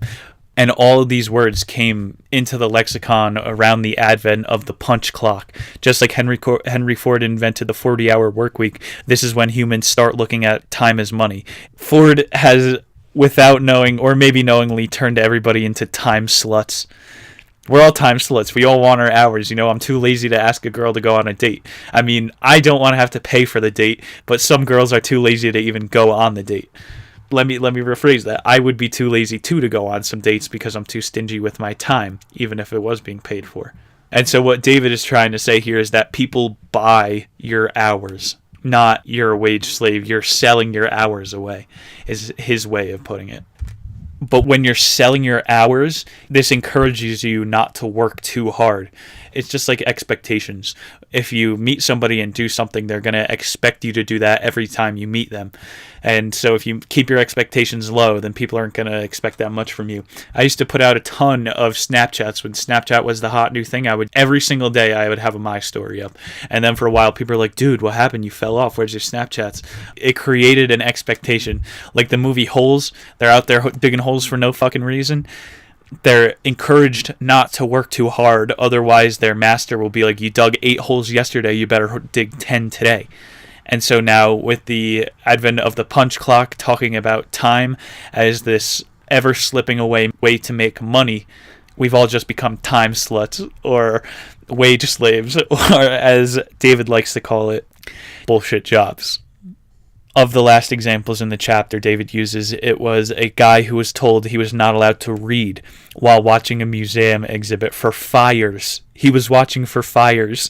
And so the 2 seconds that it would take him to put the book down in the actual event of a fire, was that really worth the months of his life that were robbed sitting at that desk where he wasn't allowed to do anything? This guy could have been writing the next great American novel, but for the 2 seconds in case of actual emergency, he wasn't allowed to do anything. It makes no sense. Think about if we actually did that to the fire department. The only reason that we're not pricks and make them do something while they're chilling around the firehouse is because those men's life are on the line. There's no illusion of your life being on the line when you're in the office, so then they could treat you like garbage. And this guy wasn't even allowed to write a book while he was watching for fake fires. A job that probably shouldn't exist in the first place when you can have a fire detector, a smoke detector. So it's kind of all about expectations. Like, we don't expect the fire department to start a charitable organization while they're not putting out fires, which is a majority of the day. But people don't have the same expectation for cops for whatever reason. I mean, theoretically, I had a moped stolen from me. This is tragic in my life, dude. I've gotten over it. I've laughed about it. I've cried about it now. But my most valuable asset, the most expensive thing I've ever purchased, was stolen out from under me. It was a $1,500 moped. And when I called a police report in, you know, some people say the cops work for us. The police laughed in my face when I was like, when can I expect a follow-up? How often do you guys return stolen small vehicles? And they laughed in my face because this was the last they were ever going to think about this thing. And why are we paying taxes to these people who are just out to fuck us over, create new laws every year to get us in trouble with? It's a game of cops and robbers, and like it or not, if you're not a cop, you're the robber. They're after you. I'm trying to make this point with expectations and our view towards the cops. People say the cops work for us. I brought it up before. If I don't give the government a third of my yearly wages, if I don't pay my taxes, they will send 2 men with guns to my doorstep and put me in a cage if I don't give them my things. So we work up these theories of expectations of what people should be doing, but we only apply them in certain cases. Obviously not in the actual case of the police officers. So that example gives you a little bit more of an idea of why I see the government as a mob and a place where you could just go to grab power. That's what a mob is. But police are even bullshit jobs. I know a bunch of you are shitting your pants right now. What if there's a burglar? I saw on the news that people are being hate crimed. None of that's happening. You know how this worked before the year of 1920? If you thought someone was going to be after your family or your home, you hire someone to protect you. Do you think there's a reason that somebody's going to be breaking into your house? No? Then why are you scared of it? You're being irrational, and the media has a grip on your testicles, and they squeeze it when they want you to be scared. Yeah, you feel that? That's them playing you like a guitar, man. So having a police force is just like having a standing army amongst us. People used to hire protection before the 1920s, and you own a gun. The average police response time is over 15 minutes. That's plenty of time to rob you and rape your wife. Sorry, buy a gun if you actually want to protect yourself. That's one of the Would You Rathers in the book of Would You Rathers, but I'm going to skip that one because it's literally just a political debate, and now you know how I stand. So yeah, the cops don't work for us. They punch a clock just like every other government worker does. Wrapping up Chapter 2, if you have a bullshit job, you're more likely to be unhappy, consciously or subconsciously. You might wonder why it's harder for you to get up in the morning. Maybe you're sad about where you're going to spend 8 hours of your day. So yeah, I hope you guys learned something new there. There wasn't even police forces. What we call police force is this weird new entity that's popped up within the last 100 years, and they get more power every single year without submitting to any of our requests. Cough, cough, wear a body cam. You have to, we're paying you. But we don't have the power, so we don't have the say, and life goes on. Let's do Chapter 4. What is it like to have a bullshit job? Oh, let me tell you what it's like to have a bullshit job. I could go on for 40 hours a week about what it's like. David Graeber has some really good examples here, some more tweets, some more quotes, so let's get into it. When you're comparing a democracy to a police state, so like a Soviet Union, you accidentally describe the police state the same as you would describe a workplace, which is just slave-like. So if you look at the system of the bread lines, which Bernie Sanders said was a good idea, bread lines from communist Russia, if you look at the way those bureaucracies are set up, the people who hand out the bread, the people who are supposed to oversight of the means of production, it's all just set up like a bureaucracy, the same way your modern workplace will be. And there's a lot of useless positions in there. And something we learned last chapter was you want to have some sort of power in your job. Otherwise, it shrinks your brain. It feels like you're in solitary confinement. It doesn't light up that toddler part of your brain when you realize that you have control over this world. And what makes us human is the fact that we have the ability to create and run simulations. Dogs eat poop on the ground and eat chocolate, not being able to run the simulation knowing they'll get worms in their stomach. Humans are humans because we can create things with our jobs, and when you go somewhere for 8 hours a day and act like a robot, it's bad for your brain, and that's what it's like to have a bullshit job. A couple of the testimonies now here came from substitute teachers making $60,000 a year. What kind of a sub's making $60K? To do Sudoku and crossword puzzles. But these people were saying, I don't really mind the fact that my job is bullshit. So just like Flak Catchers we learned about before, if you know that your job is bullshit, you can actually take advantage of it and will probably be happy with the fact. So these people were messing around with high schoolers. A couple more tax officials in France wrote in, and they were saying their job is just a big joke. They're kind of seen as the substitute teachers here, French tax officials. And 40% of those Frenchies that responded said that their job was actually meaningful. And regarding these 8-hour jobs where you go in and act like a robot, the point of those jobs not being taken over by a robot is that this job is emotional labor, which is you're being paid there to fake excitement to help a customer. Oh, how can I help you today? How you doing, sir? How's your day going? You know, all that stuff. Oh my God. There have been studies that is more psychologically taxing on your body to have to fake emotions than to actually go around a work site and lug around cement all day. And this is where women get thrown in a lot, and I have a lot of sympathy for in these emotional labor jobs. Most front desk people are women. Some of the attests that we have here in Chapter 4, the women that would work front desks at the office were also tasked with putting together a summer work party. This kind of goes back to the old home lady who they were paying her $30K when they could have just used the $30K to buy cookies and cakes for the summer work party, and instead of having this girl pretend to plan one. But these things are a mind fuck more than anything, because you're told that you're not actually working hard or you're slacking if you don't stay for 10 hours a day, stay longer than the boss. Meanwhile, in the middle of the summer, they're going to start giving you half-day Fridays or telling you you're allowed to come in jeans. It just doesn't make sense. It's hard for your brain to play those two simulations at once.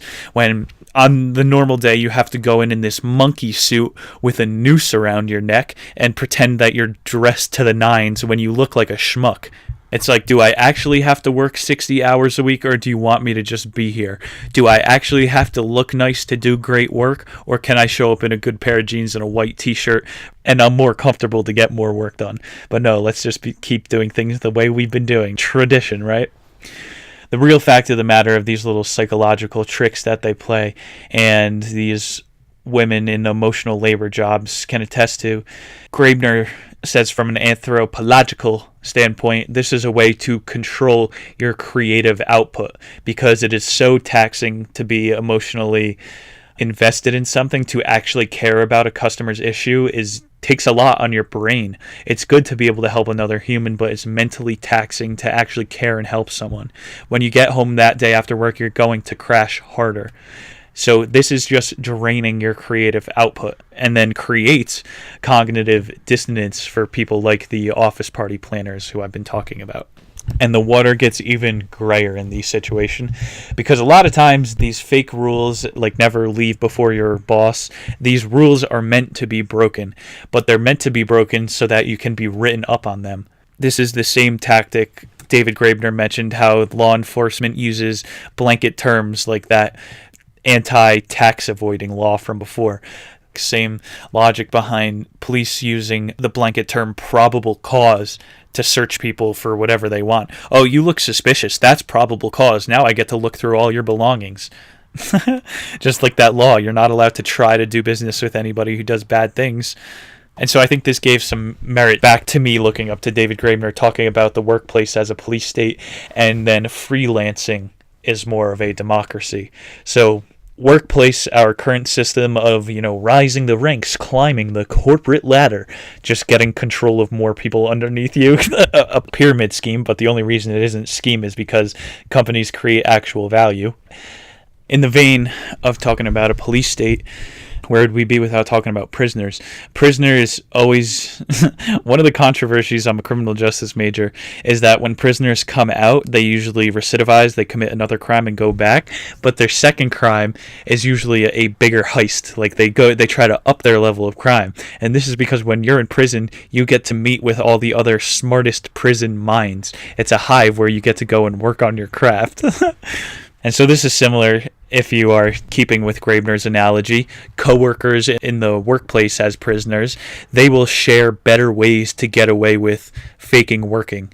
So like, hey, this happens all the time. If you work at like a pizza place, you're like, hey dude, I usually just don't do this extra step that you're supposed to because it saves me time and nobody knows, and there's absolutely no repercussions. I've been doing this for months. And then you learn how to do things a little bit more efficient, whether that's illegal or not. And so this happens with prison, this happens in the workplace.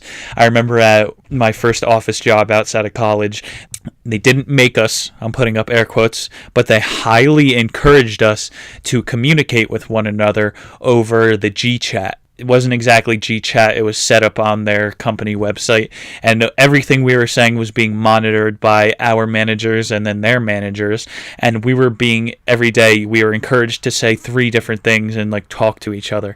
It's like, I understand morale in a workplace, but this is very obviously not a good way to get people to bond or implement morale.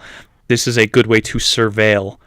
So I would just post things like, gee, isn't this work fun? I love answering phones, and just absolute malarkey like that. Yeah, turn the microscope inwards after or during the episode. You'll be noticing a lot more bullshit in your workplace. And then I alluded to this a little bit before, but at some jobs you can actually get in trouble for doing other people's duties.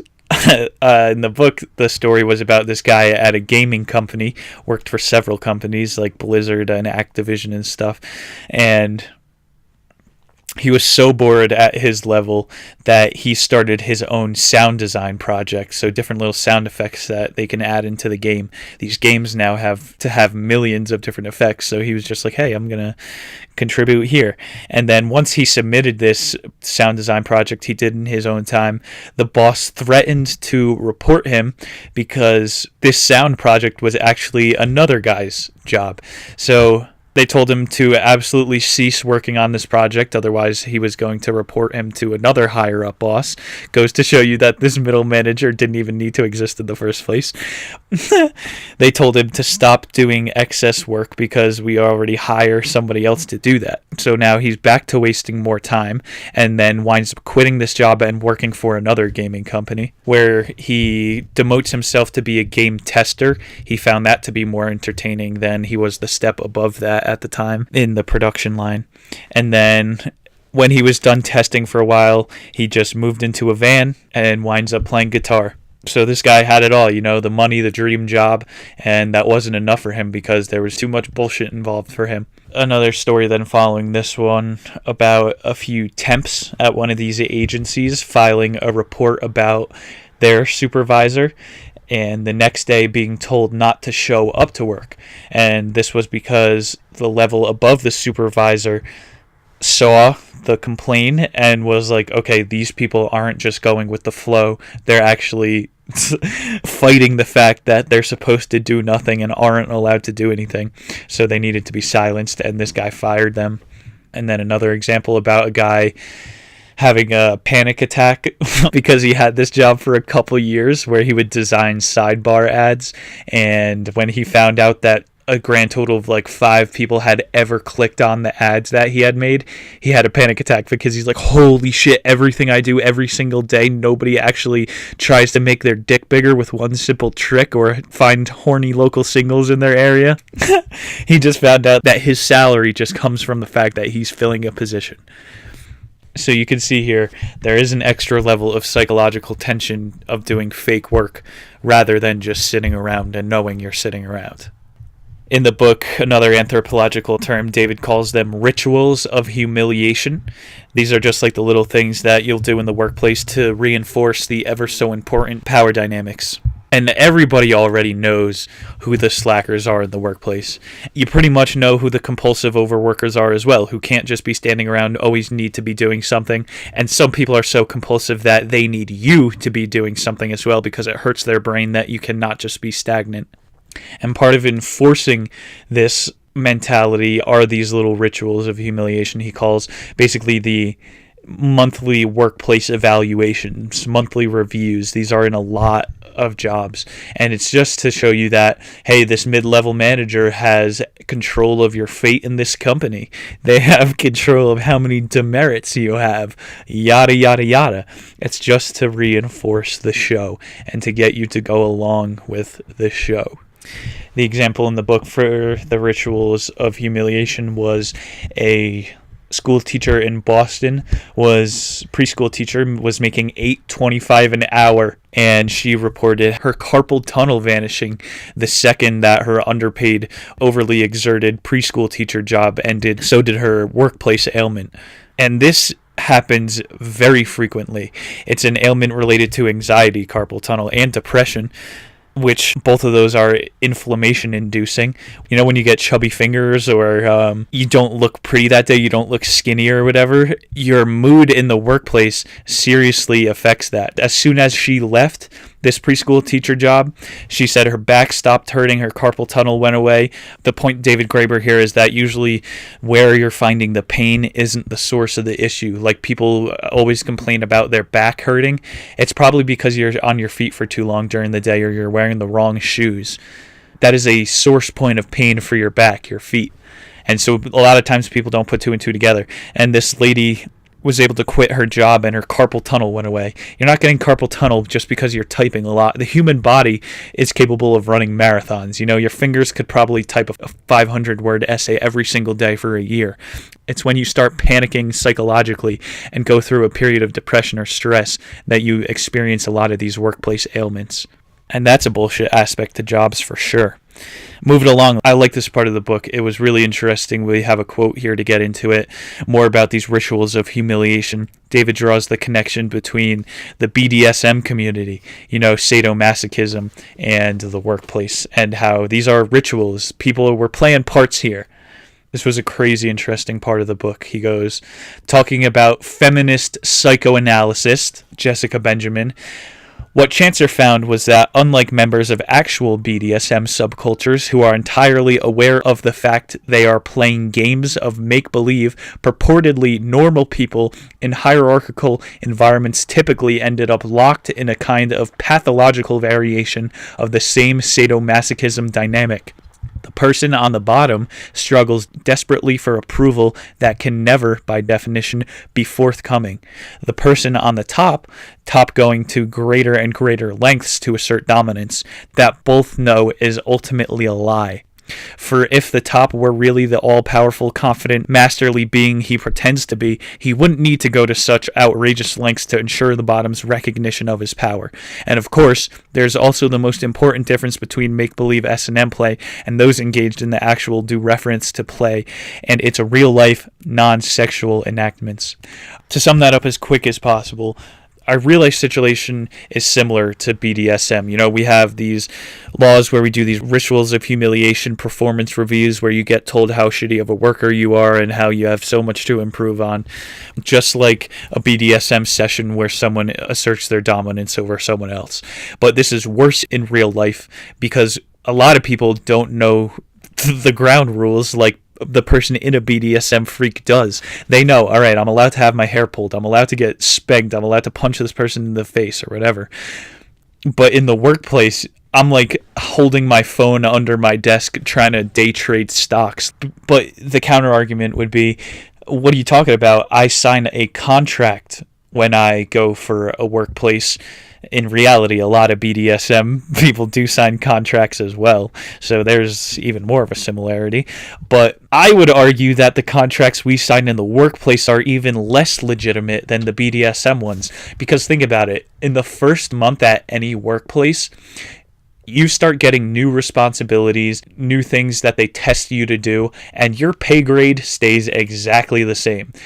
You're not even being held to the actual contract that you signed. You are usually being taken advantage of more. Whereas in BDSM, you got a safe word. If they're doing something I didn't pre-approve to, I could just say the safe word and they're done. The only safe word in the workplace is I quit. And that's just terminating the relationship. The sick truth is when I say the safe word to my partner, they're going to stop dripping wax on me and they'll immediately treat me like another human. As soon as you say the safe word, it goes, holy shit, there's burning wax on your skin. Are you okay? I need to get this off of you. You're another human. But in these fucked up office charades that we play, people wind up shooting up entire office complexes because you're trusting this person with your financial stability, with your entire life, and they just give you a fake smile every single morning. So obviously there's this immense psychological break that's happening to most people to some degree where people result in shooting up the place. The place I worked after college, Edgewater Business Park in Massachusetts, there was a shooting rampage. It's just a business park. This is supposed to be where Americans go to make money. There was a mass murder, a massacre, and I worked there. Hey man, I couldn't say this when I worked there, but I could see why you would want to shoot these fucking places up. It sucks. And it's because you're being submitted to these weird sadomasochistic rules, and you're not allowed to say the safe word. You always have to apply. It's even worse than that. You get lucky if someone just slashes your tires after you fire them, but there's a lot more on the line. All right, that was a pretty good rant. Let's get back into one of David's examples here. We have a government worker here in America. This girl's name was Sheehy. She was a community therapist in the Bronx. So she was working with people who were ex-convicts, and they had to miss work time to go in to have these meetings with her because, she's a government worker, so she's only going to work 9 to 5. And these people who are trying to restart their lives after prison now have to give up several work hours a week to go talk to this girl, Sheehy, who she knows that her job is counteracting these people's goal, but Sheehy needs to make a living too, hey? The real problem here is she's a therapist, and therapy doesn't work unless you work with it. It's a lot like a psychedelic. You got to swim with the wave. And a lot of people, when they go into therapy, they're just expecting this giant breakthrough, like you see on TV. Oh, that's why everything in my life is terrible and blah, blah, blah, blah. In reality, it's going every single week and enacting small changes, behavioral therapy throughout your life. And so Sheehy, working for the NGO, realizes, hey, I'm going against these people's mission. I'm actually hurting them when they're just trying to get their 2 legs back on the ground and make a living and support themselves, now being a free man again. They don't need to be wallowing in their problems for an extra hour a week. I'm sure you've heard this adage before, that half of therapists are crazier than their patients. When the bottom line to therapy, if you go to therapy school, they tell you the number one thing you have to try to do is just make your patient feel like they have a purpose or to have a goal. Just like I said, people are going to get offended by this episode in this book. It's because people find their purpose through their employment. So yeah, Shishi was actively denouncing from these ex-convicts' purposes. Her bullshit jobs was even more of a shit job because she was implementing shit in other people's life, like the RA example from before. We have another story from an NGO. This girl's named Mina. She would harp on homeless people to get their national insurance numbers and proof of income so that the government could tax them. But she too realized her job was a shit job because she was threatening to make recently not homeless people homeless again. And this is counterintuitive because most rational people are motivated by reward, not punishment.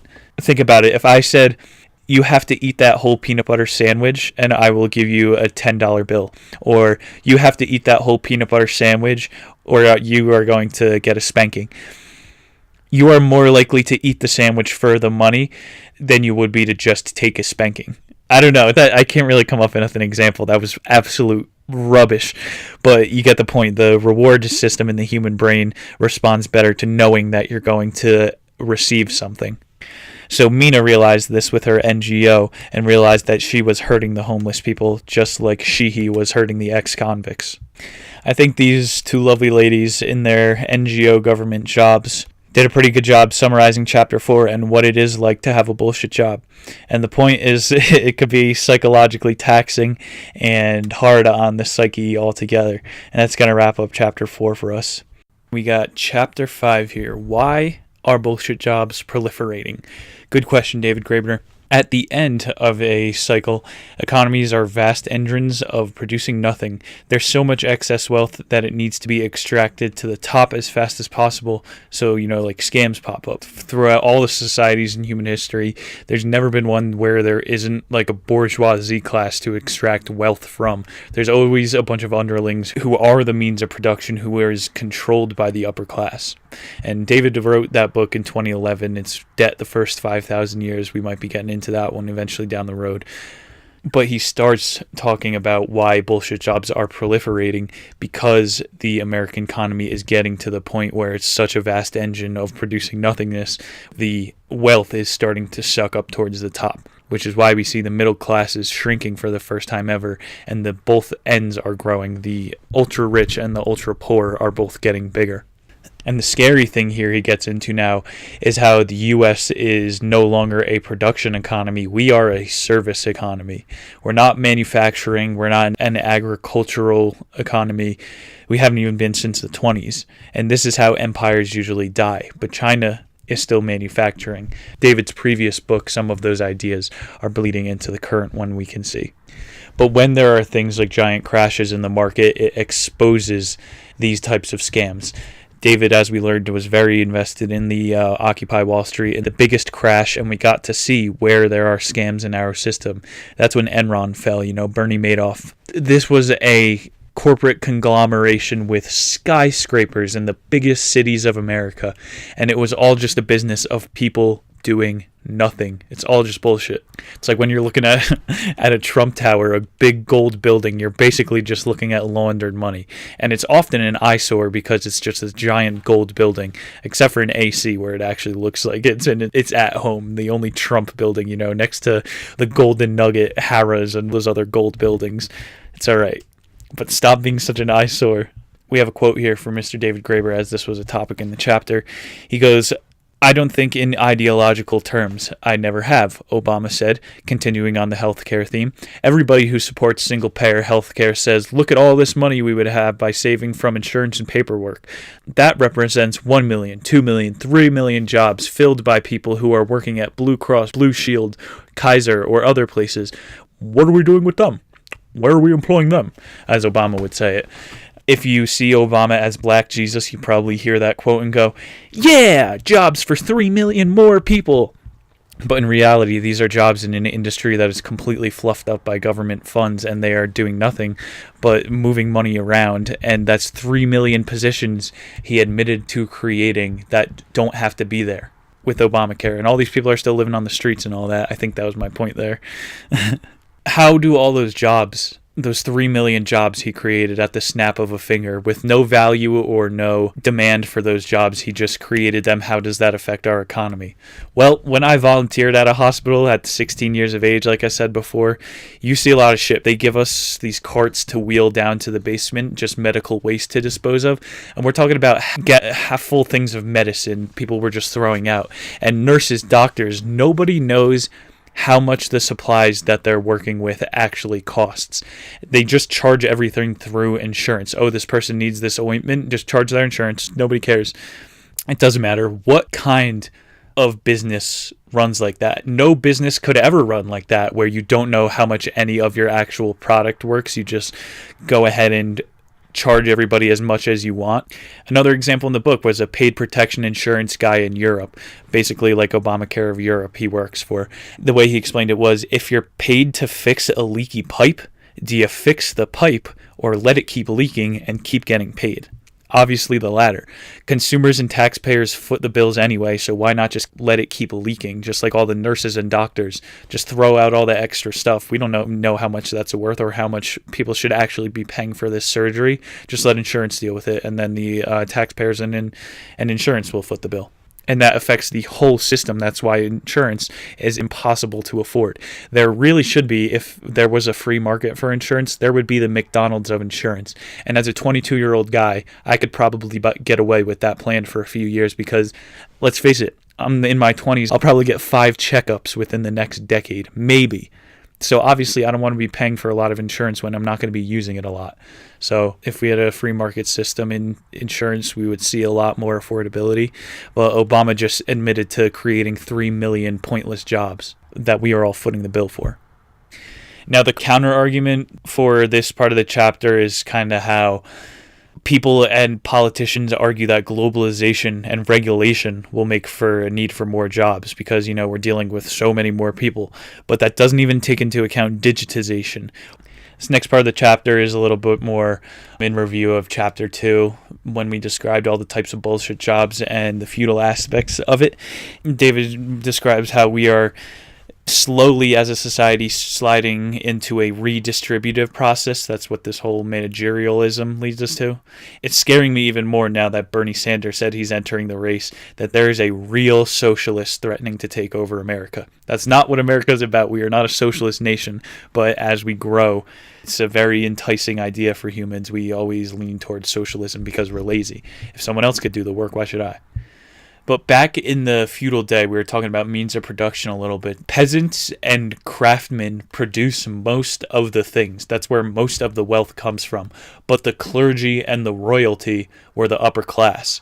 They're the ones that reaped most of the rewards and got to have all the luxuries of society back then. And now we have this class still today, but it's disguised as, banks too big to fail. It's supposed to be the free market. If you fail, you're out of the game and you get taken over. But if you're big enough as a bank, the lobbyists can write laws so that you have to be bailed out, which makes no sense. You can lobby your way into impunity. So there's no real freedom in that market at all. Dude, if the founding fathers saw too big to fail and the fact that we bailed out these... the fact that the federal government exists would have the founding fathers shit their pants, but the fact that they bailed out these banks would have them just piss on the White House and say, start over. This is exactly what we were fearing, start it over. It's what the founding fathers were trying to escape, a redistributive system. That's what the kings were. They took all the means of production from the farmers and the craftsmen, and they give it to the clergy and everybody else. And this is what's happening with these lawmakers, the bankers. They make and control all the money. They fuck up with our money, and then they get impunity from that. And if it was actually up to a vote, I'm thinking the average American who has to surrender a third of his wealth would say, hold up, they made a bad investment and they're asking me, some guy who's working at a McDonald's, to bail them out. That is a rich joke.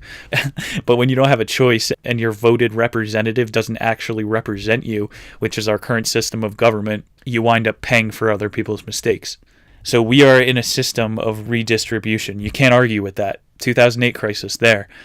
The income tax. This is a huge truth bomb. If you don't know this fact, brace yourself. The income tax didn't exist until the 1930s.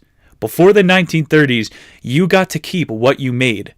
You did not have to surrender any of your money to this crazy government. This is a new idea, people. We are just born into it now. This is just some new thing. And now this could really, I could easily see myself slipping into a libertarian tangent on this. But if you're new to this logic, just run it over for yourself a couple times because there are no flaws. It is sound and heard. You can go over this logic literally forward, backwards, upside down. And you can see that the implementation of the income tax is very, very unpatriotic and does not stand for liberty. So let's wrap this chapter up. I don't know where I was going with that, really. David kind of talks about, for his final example, the Elephant Tea Factory, which is outside of France. And it wasn't until the 60s it was purchased by the American company Lipton. And they automated most of the ground level there. And Lipton was able to increase Elephant Tea Factory's production by 50%. But since then, the 60s, the profits have increased by billions. But it's not like everybody in the company gets a raise. The factory workers are still making the same standard of living as before, even if the value of the company increases. Which is not like how we used to see with Henry Ford, even the dick that created the 40-hour work week. He had the adage that all Ford workers should be able to afford a Model T. And what do you see now? Tesla workers working in the mall? What? You can see in these real-life examples how wealth just keeps getting extracted and extracted. Because corporate systems just keep underlings in the same position. These are the pencil pushers we were talking about, whatever David Graeber's term was. And then the corporate system will just add on new job titles to get more tax breaks. Like Amazon is picking its new headquarters. The reason they have so much leverage as to where they want to pick is because they're getting offered different tax break packages from different cities all over the country. This relates to this tea company in France in the 60s was like, why don't we just shut this place down and move our production? And so that's exactly what they did. They outsourced all elephant tea production to Poland. And then there they were able to decrease the underling wages even more, which is what happened to American production in the 1900s. And now it's almost completely internationalized. We don't make any steel in America anymore. We buy cheap Chinese steel. And this is how we see David explaining managerialism is the new form of feudalism. Where there are laws in motion is different than where capitalism is in motion. It's a totally different system you're dealing with when people don't just have the freedom to deal with their trade on their own and have to listen to market reforms. Look at in medieval times, there used to be swordsmiths, and there would be like a clan of swordsmiths, and they all knew how much the going rate of steel or copper was, or whatever you wanted to make your next weapon out of. There didn't need to be an international review board of how much this review board thinks how much you should be making your crafts worth. It's a way to scrounge more power, just like the union workers I mentioned last week. On one end, you have union organizers taking your union fees, and on the other end, you have the right wing taxing you out the ass for the military. So these market reforms are sold to us as going to make the government more efficient and make for trade more efficient, when in reality, whoever lobbied for this bill is really just taking the latest cut, and then they're setting up for another subcontractor position to be set up again. You have a little bit better of an idea where money is being siphoned off through these bullshit jobs now there, through chapter 5. That was why bullshit jobs are proliferating, and it's kind of just because our economy is ballooning as well. So, of course, the amount of these internal jobs will inflate as well. Let's move along. We're on Chapter 6. Why do we, as a society, not object to the growth of pointless employment? I can think of a couple reasons why we wouldn't object. If you're getting paid to do nothing, you're obviously not going to want to do something. You're going to want to keep doing nothing. A better way to put that is usefulness does not equal pay in the current society. It's not value equals pay. You can get paid to do some stupid shit in today's world. Like playing video games, you can be when else in the history of time could you have been a millionaire to play any game? And also, why would we not object to the growth of pointless employment? You can't stop the machine now. This is already in motion. We're moving towards, what is it called? The singularity, when everything turns into one. And as that grows, the internet grows, which is the first time we have all been able to be connected. And it shows us what we really want. We love, cats, dogs, starting our own garage band, all these types of weird projects. But the thing we value, quote unquote value, where the money is, seems to be surrounded around spreadsheets and competing with work hours. I'll sprinkle a quote in here from Mr. Graeber. He goes, basically, we speak of value when we talk about economic affairs, which usually comes down to those human endeavors in which people are paid for their work or their actions are otherwise directed toward getting money. Value appears when that is not the case. For instance, housework and childcare are surely the single most common forms of unpaid work. Hence, we constantly hear about the importance of family values. So value isn't always just surrounded around money. I find maternity leave to be more valuable than the $6,000 I might actually be making at my bullshit job. I would much rather be there for the initial development of the life of my offspring. The value isn't in the money. Sometimes there's much more value in the human value. That's what I took from that quote about slacktivism from David Gerbner. So the point I think David Graeber is trying to make with the chapter, I don't know why he didn't just name it this, is what do we value as humans? A couple more of these Twitter accounts he starts referring to again were of people with bullshit jobs making six figures, but the money wasn't bringing them happiness. You've probably heard the study before that after $60,000, anything above that doesn't actually affect your level of happiness. After that, all your needs are met. Everything's basically on you. But if you're making $30K a year, you're probably worrying a little bit about how you're going to make rent next month. And so once you're making that much money, you probably have enough free time as well to be able to start to figure out what you value. And honestly, not a lot of people make it this far in life. You see a lot of older men like, oh, I don't have a hobby. What do I do now? I already made my money. It's like, that's the journey of life. That's what you're supposed to be finding out the entire time. You're not just supposed to be distracted by this corporate ladder, which is a great way to distract yourself if you're obsessed with money. And this brings us back to the thing of value. Did you value money your whole life, or did you value something else? And we see this happening in millennial job advertisements now online. I'm looking at job advertisements all the fucking time. The way these things are marketed is, like I said, half-day Fridays. We host a friendly office happy hour. That's supposed to be valued and desired, that you have this group of people that's supposed to be like a workplace family now. And that's the same with the real estate. You're supposed to, as a millennial, want to live in this little downtown area where you work, play, eat, do all that together, and you have a little sense of community as well. The values are shifting. In the comedy community, you see people get spots at higher levels based on their social media followings. And that's not just the entertainment industry. Even if you want to be like a brand ambassador for some office, you have to have like 1,000 followers if you want to be able to post for Yik Yak or Twitter or whatever it is.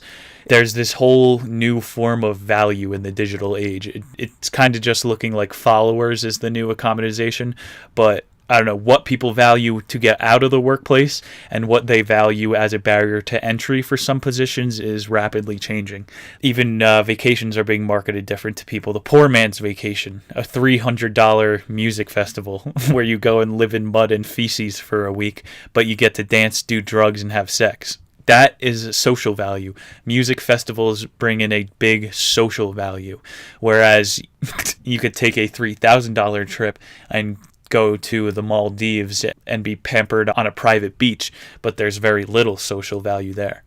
So yeah, values changing, people. Values definitely shifting as time goes on, and Maybe that is why people aren't objecting to pointless employment nowadays.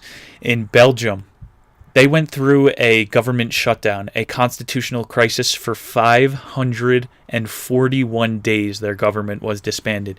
Hey, did you guys just realize for the past 2 months when our government was disbanded? No, life goes on. Nothing happens. Are we going to get a tax break? No, that's bullshit. Life goes on. I'm going to complain about it because I actually care about my money. But life goes on, man. Belgium did over a year without a government. This is a real place in the world. It can happen. There was an example in the book. Uber was operating without a CEO for a while. Just more examples of bullshit jobs, even at the highest levels. There was an example over the past decades. Ireland shut their banks down for a while. And you think, people were burning money then to keep the house warm, right? Hell no. They just started using checks as the new currency. So, oh no, I don't have a bank. I can't take $500 out. You just write a check and people hold on to that check as like a $500 bill. It obviously gets a little bit messy in the future going on, but then you just exchange it for something else. Point being, a lot of these jobs in the government, which you say we need a government to function, obviously not. Belgium did it for over a year. We just did it for 2 months. So there's obviously a lot of bullshit there in government jobs, but in some sectors of government jobs, in New York City in the 90s, there was a garbage strike. The garbage men weren't making enough money, and it only lasted for 10 days. The streets filled up with garbage in New York, and people were like, whatever they want, give them an extra $5 an hour. We don't care. Get the garbage out of our streets. So that is obviously not a bullshit job. There's going to be a vacuum, and people need to keep sanitary. Speaking about being sanitary and bullshit jobs, David went as far to call doctors bullshit jobs. He called them placebos, because since the 1900s, the real reason that the lifespan has increased is because infant mortality keeps going down, and then hygiene and nutrition keeps getting better. We're cleaner and we eat better. There's nothing about seeing your doctor once every year that expands your life expectancy on a population level. It's about hygiene and nutrition, and doctors can even be seen as bullshit in certain levels. I've gone to some bullshit doctors who have done friggin' allergy tests when I told them I didn't want to. Don't trust anyone, man. A skeptic mindset is what I found is the best way to go around the world. And to end this chapter, let's take it back.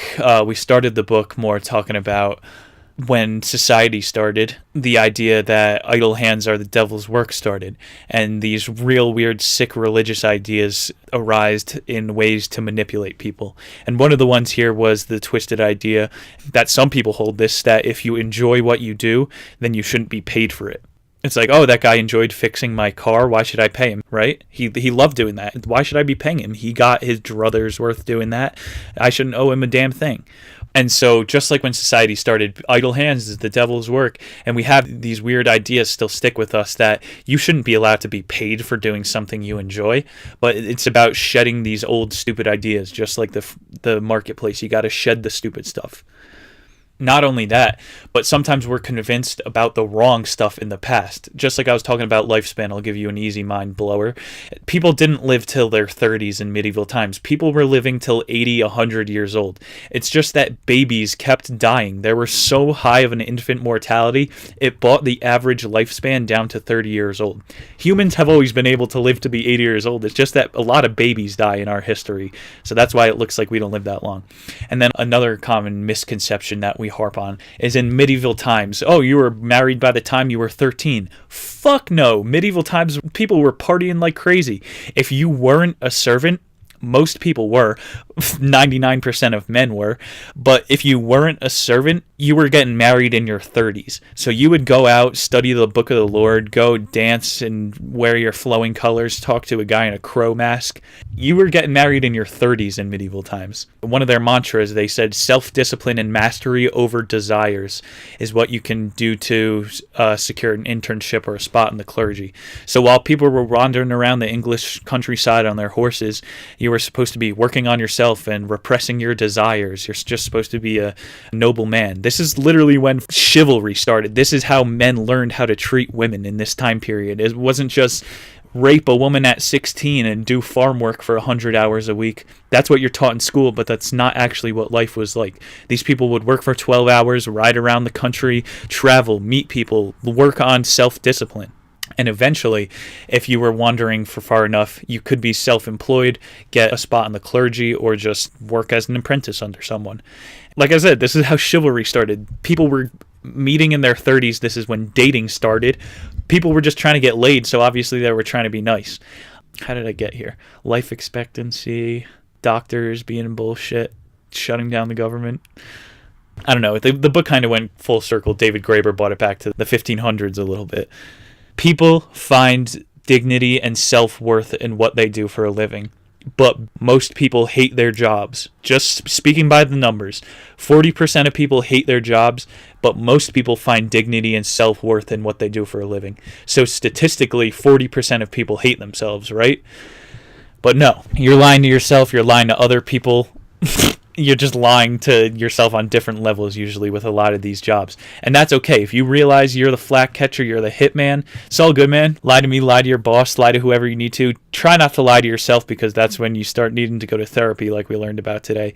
The point here is even in the 1500s all the way up to today, if you define yourself by the way your income comes in, you're going to have to try to do some mental gymnastics to not want to kill yourself. The human creature. We are built around having a set of purposes, and so if we feel purposeless, we fail to exist. And, work is noble. Maybe you paint fruit for a living. I don't find that very valuable. If I want fruit, I'll go look at it, I'll go buy some fruit. Some people have fucking pictures of bowls of fruit in their kitchen and every room in their house. So work isn't valuable, but work is noble. Grinding is noble, grinding is admirable, and it doesn't mean what you're doing isn't bullshit, because it could be bullshit to someone else, but it's not bullshit to you. Everything's on a spectrum, people, so don't be so hard on yourself. Make a silly YouTube video, laugh at yourself, laugh at me, I'm laughing at myself, I'm laughing at everything. That's what I want to do here. And that's going to bring us to the end of Chapter 6, and why as a society we are not objecting to pointless employment. Maybe because it's free money. So let's take a look here at our final chapter, Chapter 7, Political Effects of Bullshit Jobs and What Can Be Done About It. So moving to the future. David Graeber starts this Chapter 7 with another quote about the past. It was about how keeping the mob too busy to think, an Orwell quote from Down and Out in Paris and London, his book. If you had to read that book for school, it's about how it's manipulating a society, how you get people to do what you want, and it's keeping them too busy to think. So managerial feudalism is what has taken over our country, all these middle management positions and all the bullshit jobs that we've talked about today. David wants to try to be able to get us from a 40-hour work week down to a 15, because society has chosen consumerism over leisure. I touched on before, what has the internet showed us that we love? Humans. We love spending time with our animals, we love going to the beach, and we love trying to learn a new song on the guitar and sharing it with community. And so for whatever reason, our society working 40 hours a week acts as if we value consumerism more than we value leisure and family and pets and fun and love. But as we act as a society, David is saying, is different than our desires. I've been doing this thing recently. It's a little bit of a red pill activity. I'll use that term. Just read about it online. You're supposed to not spend any money for 3 days a week. And you're going, what? That's the stupidest thing I've ever heard. But until you actually try it, you realize how much compulsive shit you actually buy. And compulsive spending is a part of most people's day. Until you bring something to the front of your brain, you don't realize you're doing it. And we live like these little consumerist robots every single day. So try that activity if you have spending issues, anybody out there. But that's the point, is most Americans are doing this thing. When I could get the same rush of endorphins from coming home and, petting my roommate's cat between the head as I could from buying a new t-shirt. It's just a little rush you get, and it feels really good. Shopaholic, that's where that comes from. The anthropological term David Graeber used was compensatory consumerism. It's basically just like shopping out of not having a life otherwise, having nothing to do, so you just go buy something.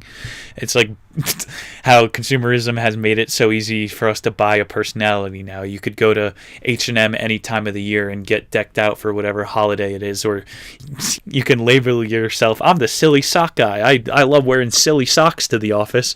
Well, your actual identity is really just consumerist. You're the consumerist guy who likes to go and buy new things.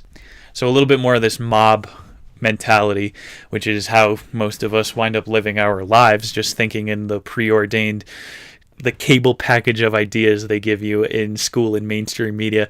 Nah, bitch, opt for the ultimate package. Get this Nick's Nonfiction premium knowledge. Don't go through with this preloaded SIM card that they're trying to give you. There's this thing called the power of moral envy David keeps talking about, and it's not just envying what someone else has, but what your supervisor is seen as being more noble than you. So it's one thing that we've established, that your mid-level manager doesn't actually do any work and gets to yell at you and assert their dominance over you.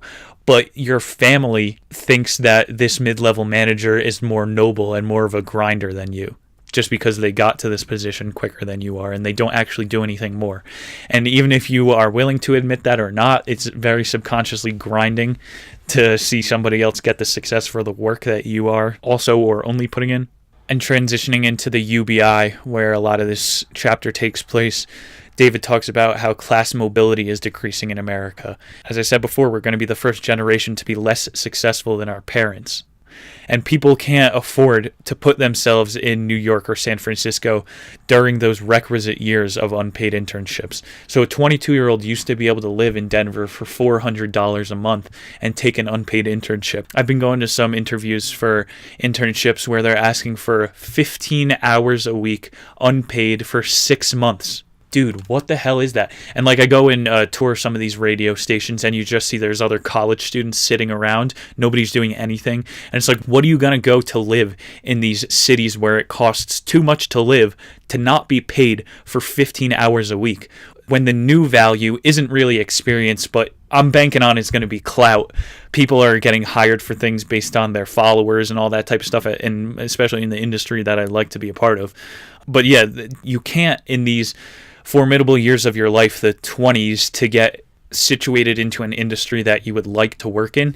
The reason we're going to be less successful than our parents is because the economy has been so fucked that you can't live in these places with a full-time service job, let alone a full-time service job with an unpaid internship on top of that. It's a whole world of hurt. And in reality, you could really use those 15 hours a week to work on a show of your own.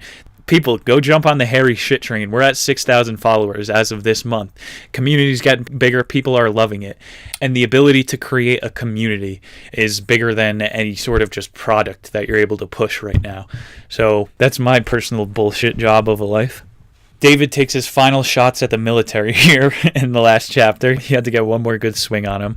He says how for the right-wing populace, military members are the ultimate good guys. You know, you always have to say thank you for your service and shit like that. And then for the left wing, Hollywood are the ultimate good guys, or universities, lawyers, journalists, medical establishments. And the dumb right, so like the rednecks out there, are, the ivory castle, universities, lawyers, Hollywood, as looking down on them as the populace. Hollywood wouldn't even exist for the free market if it wasn't for the hottest girl in every one of their hometowns leaving to go to Hollywood. There wouldn't be no Hollywood. And now the current Hollywood is just second and third generation of those people. It's just nepotism. And that's why New York has just as big of an entertainment industry as LA. There's a big enough market for it now as well. That's my view of those two wings. But David's point was that the military is a haven for trusted altruists. So people that think that they are doing good with themselves and want to add value to the country. I don't think, call me the PR for America real quick in this example. I don't think you're adding value to a country when we go to the Middle East and cause drone collateral damages that are 80% not the target. It's just women and children. I don't think that adds value to America as a country. But the people that are joining the military, by and large, think they are adding value to our country. So it is a noble act. And David had people who were writing in from the military to write this book. Obviously not as many, because the illusion is much greater in the military where you are serving a mission. And in all these accounts, David was able to find that military members described the parts of their service that they valued most as the Peace Corps. Also, examples from the Twitter, the days that people value most in their office throughout the year are the volunteer days, when you guys go take a field trip and go help out at your local pantry or go help out in an elderly home. People are like, wow, we have a great group of people here, but we just actually did something of value today. And what the military describes as their favorite days is what the Peace Corps does, which is like going to other countries' bases and socializing and seeing how they live. That's the Peace Corps. Whereas, our armed forces, we're going to Venezuela now, people. Yeah, what is this, people? What is this? I'm going to be able to say in 10 years when I'm doing this show, what were we doing going into Venezuela? Obviously, it's an oil-rich country on our half of the world, and we are an empire, so we're going to go take their shit. But this is me talking into a mic right now, 2018. This is what the American military does. We unleash the chaos of the market, which destabilizes lives, and then the military offering is the best available career path, and then people have to join that and are brainwashed into thinking the mission is the right thing to do. The only tweak to the First Amendment, the freedom of speech, is the clause you can't yell fire in a crowded theater. That came from a 1900 court case where they were yelling at a guy for handing out anti-World War I pamphlets. He was saying, hey dude, we really shouldn't be involved in this European war. Here's a pamphlet. This guy was sent to jail, and he was able to appeal that all the way up to the Supreme Court. So what I'm saying right now about us invading Venezuela is pretty damn similar, people. What are we doing? So yeah, the military being offered as the only viable career path kind of ties to the socialist aspects of the military before. And in any socialist organization, you're going to realize there's a lot of bullshit jobs. Let's look at this with a completely objective eye. The Nazis were the only people who had the balls to call themselves the National Socialists. Socialism and nationalism are basically the same thing already. And since when have Democrats wanted to go to war in American history? Except for when Donald Trump wants to pull out of Syria. And now Trump is corrupt as well, and he's planning on starting this war in Venezuela. So that hurt my view of this guy as an independent agent, and I am losing a lot of trust in the fact that the president actually holds any power. But there's no more this past week, so let's keep talking about bullshit jobs here, because I'm going to just keep getting angrier and angrier when I get into these things about where's my America. Where did all the freedom go? Where did a non-interventionist country where you have a free market and freedom of speech go? It's all just deteriorating, and that makes me sad, so let's skip over it. Ending David Graeber's final words on the military, we were talking about value, and some people value different things with their life. I was talking to my manager recently, and we were talking about one of our new hires, and it's just probably how people talk about me in my low-level job, just like, hey, this guy seems like he actually has fucking potential. Why isn't he giving us 100% of his energy every day? And it's like, what does this person value? We were saying, obviously, this guy isn't motivated by money. Like, you can work a million places if you're just working for a paycheck. And so with Marine recruiters, a lot of the currency for the military is sacrifice. And you're being told you're making such a big sacrifice. Make this sacrifice for your squad. Sacrifice. There are different types of values that you can use to corrupt the thoughts of people. And like I say before, and I say it commonly, I guess this is one of my tropes. When you record a show, you find out more about yourself. The more you realize that you're being in a game and you might be being played, the better you can do to extract yourself from that and view it from the outside and formulate a plan as to where you want to go from there. But yeah, what do you value? Obviously, a lot of the people that enter the military aren't valuing socialism. They're valuing sacrifice. They're valuing honor. And that's why it's such an admirable thing. Puritanism, that's the word I was looking for, where you can't stand the fact that somewhere someone else is happy. That's not even going to be relevant anymore. All right, let's move on. And this is pretty much finishing up bullshit jobs. So without a paycheck, how would we indulge in all these new services and products that automation is going to give to us? So, they say 30 million truck drivers are going to be out of work within the next couple decades. But how are all these goods that are being delivered by robots going to be purchased if all these people are out of work? This was an argument in the English Highlands when the cotton gin came around. People were like, we're going to put out 30% of our farmers because this machine can automate all of our work and we're going to have nothing to do. And they did it anyway. They brought the cotton gin over to Europe and put their people out of work. Look at that. We're still here. Life goes on. People figure out shit to do. So don't waste everybody's time is my point there. And this thing that happened in the 1800s is the same thing that's happening right now. Automation of driving. These people are going to have to find other things to do. It sucks. If this was nature, you would die. This is human evolution and the perks to living in a society. You could go find something else to do, people. As I said, the end of the book here is talking more about theory. And David extrapolates here into some pretty interesting thoughts. I like this part, so I'm just going to float this through the commonplace of ideas here. The mainstream left controls the production of humans now, David was arguing. And I think that's true because the left wing is in control of the media. They have the whole, Me Too movement going around, social issues. I go to this bookshop. I live by a high school as well. So if I go during lunchtime, there's all these kids at the bookshop and they're having lunch and they're talking about their homework, trying to knock out their homework before they go home at the end of the day. Classic high schooler move.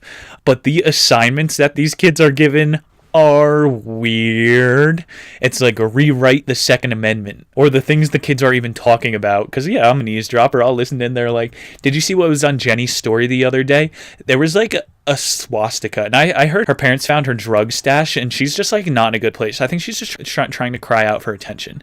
And it's this is not how me and my friends talked. We were just trying to make each other laugh and calling each other faggots. These kids are being brainwashed into thinking the Me Too movement is a real thing, not just some counter operation. Hate to break it to you, you think some kid in his basement actually came up with Me Too, or it's actually Hollywood and some deep state trying to orchestrate the political field at the moment. What do you honestly think is more probable? Do you think it's some kid who came up with it, or the fact that every single news organization hopped on the same week is a coincidence? How stupid do they think we are? We're not dumb, people. Keep tuning in to Nick's Nonfiction when you want the truth. But yeah, the kids are talking about these weird things now, and that's because mainstream left controls the production of humans. And then Boeing and Raytheon, obviously the right is in control of the means of production, which is America produces weapons. We don't make other things. And then we have another quote. There was another example of an NGO lady, this one from the UK, and she held that same position about keeping homeless people on the streets, trying to make it harder for them to access funds. These funds are already there for the poor people, but this bullshit job is there. This lady, this NGO in the UK, was there to make sure it was harder for them to get the funds that they were applying for. And 20% of those who applied gave up and wound up not actually getting the funding they needed. These are the types of people who actually need help. Quitters need help. I'm just saying this all in the David Graeber approach and how our systems of welfare get to people. Quitters are the people who never wind up doing anything with their life. 90% of minimum wage jobs get a raise within the first year. That's why the whole minimum wage argument is orchestrated by the mainstream media. If you actually are not a quitter and can stay in a job for more than 2 months long, you're probably going to get a raise. That's the whole minimum wage argument is bullshit. And when we talk about economics like this book today, you realize that it's about value. It's not about giving everybody $15. It's about, is their job creating value? And at least 40% of jobs in society right now are bullshit. So yeah, this NGO in the UK, her job is to make sure that these quitters keep on failing. Here was an interesting point too as well. We'll move along a little bit because we already covered that in the previous chapter. The lady, she shouldn't have a job. Her job is making other people's lives hell. It's a shit job. David talks about how since the 70s, women have entered the workplace under the guise of feminism, Men control all the wealth. You're forcing us on the polls. We need more power. Welcome to the workplace, bitches. If you want in on this shit, be my guest. David's point was, with such an influx in the workplace, in the 70s, managerialism grew. And because of that, over this past half decade, working class men's wages have fallen. You're not going to hear this one from the men, and you're definitely not going to hear this on CNN. But coal miners, construction working men, their wages have gone down because there's more money that's in the managerial positions of these construction companies, oil rigs, whatever it may be. And this is where women flooded the workplace, and then value goes down because there's more supply, less demand. I have nothing against women. I think you're stupid for wanting to join the workforce, but welcome. Obviously a joke. I don't know if this is an act, but people are like, I can't believe Donald Trump got elected. Where are all these racists hiding? But legitimate facts like this, the fact that working men's wages are going down, That's enough to fucking change the course of a society. This is where the money is coming from. This is where the wealth is getting extracted from. This is how people like him get elected. For worse, usually, or for better. It's looking like worse now that we're invading Venezuela. And then the mainstream media, like I was saying before. The mainstream media, as soon as they're saying coal miners are going to be put out of work. Remember when CNN puts out the learn to code stories? They're telling coal miners to learn how to code. How fucking disrespectful are you, man? That's not looking after your fellow American. It's just, if I told women you have to meet the same physical standards as a warehouse worker of the men, I'd get told I'm a racist. But if you tell a man that's been mining coal for all of us to be able to heat our houses that he has to learn how to code, that's fair game. And this seems to be why the controlled media is double downing on this like third wave of feminism. That's what it's called. Third wave feminists, all these whales running around telling me that I'm body shaming people because I actually work out. Nah, bitch, I just have body dysmorphia and I'm too insecure to walk around with a gut as big as yours. And even Obama jumps on ship and that's how you could tell these things are fake. Obama's denouncing the wage gap, $7 to $10 men to women wage. And that's just because women are taking more of the bullshit jobs.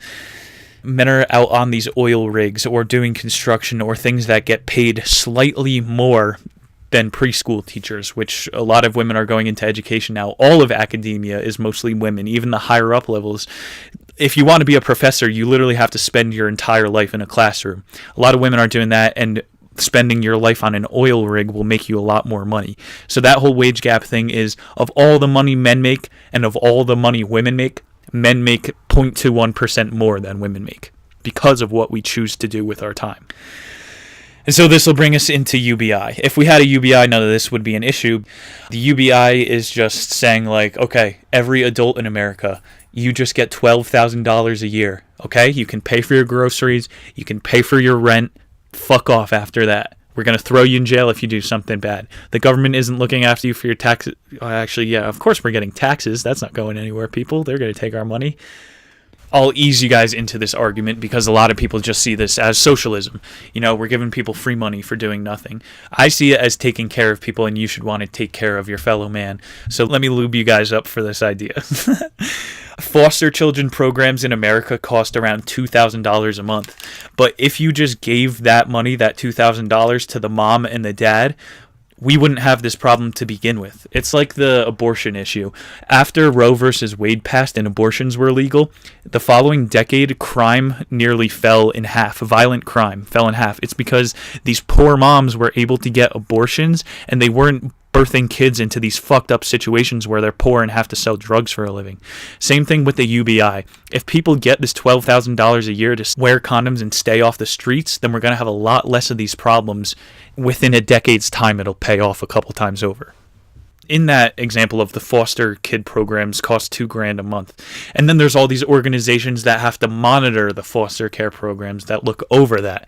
And that creates second and third degree bullshit jobs down the bureaucracy line as well.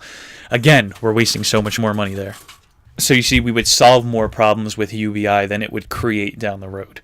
Like I've been bringing up that office meme. Some people do all the work, some people do no work in your office. These compulsive workaholics are going to compensate for the occasional slackers in this situation. Look at it right now. I talked about the billionaires today. There's 600 billionaires in America, and they pay 45% of all the tax money. All of our taxes basically come from these 600 people. We're not doing shit. It's the people with all the money. And, I mean, everybody's getting raped for no reason. I'm about to lose it, man. I'm getting triggered. The point is, even in this crazy ass backwards 1% of the people pay 45% of the money that we have now, it still evens itself out. So like lefties like to say, we could all wake up tomorrow and make the world as different as we want it to be, with no hate, no controversy, whatever. Everybody could fucking wake up tomorrow and this could just be our new form of government. I broke down the numbers before. It's completely affordable. If we were to restart the system today, it would be difficult to have it wind up how it does now, where 1% of the people own 50% of the wealth. So any sort of action we actually take to try to correct this thing will be better than just sitting around and electing a new schmuck every 4 years to pretend they're going to make a difference. One of my favorite points about this book and comparisons that David Graeber made was how holding a current job is like a BDSM routine of humiliation and praise or whatever those freaks do. And the point of the UBI is that it would finally allow all of us to have our safe word. We could all say, Montana, when we have the 5th anal beat up our ass, you have a safe word. You can finally say, hey boss, I quit. You didn't tell me I had these responsibilities when I was hired a month ago, and now you're telling me to do all this? Piss off, I quit. The UBI would give you that $12,000 to not be a slave to somebody, where you don't have to fake smile at them because they're in control of your finances. You are actually in control of your own destiny here.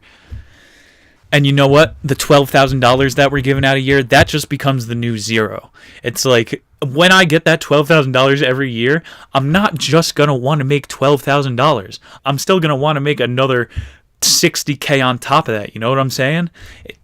That just becomes the new zero, but the new zero is that people are taken care of.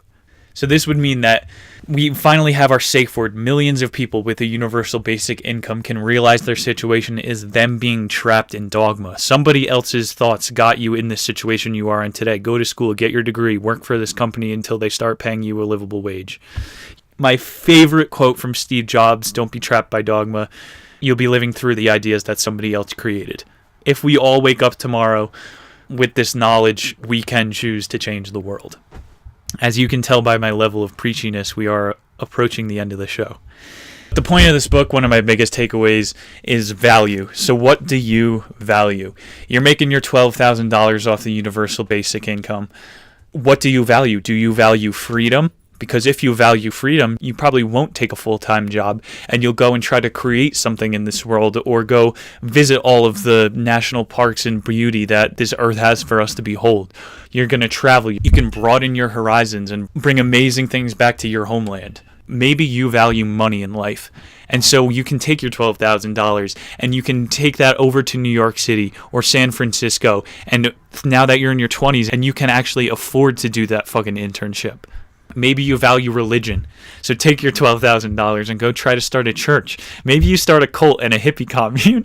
Yo, now we're thinking maybe I get a bunch of other people to give me their $12,000 and I start my own commune. Oh my God, bro. All right. Universal basic income is off the table because people are too stupid and they're going to be giving away their $12,000. But for real, religion. You can pursue religion. Oh my God. Bill Gates, this guy has more money than imaginable, and you think he's going to turn into some Lex Luthor just because he has the most power and men are evil?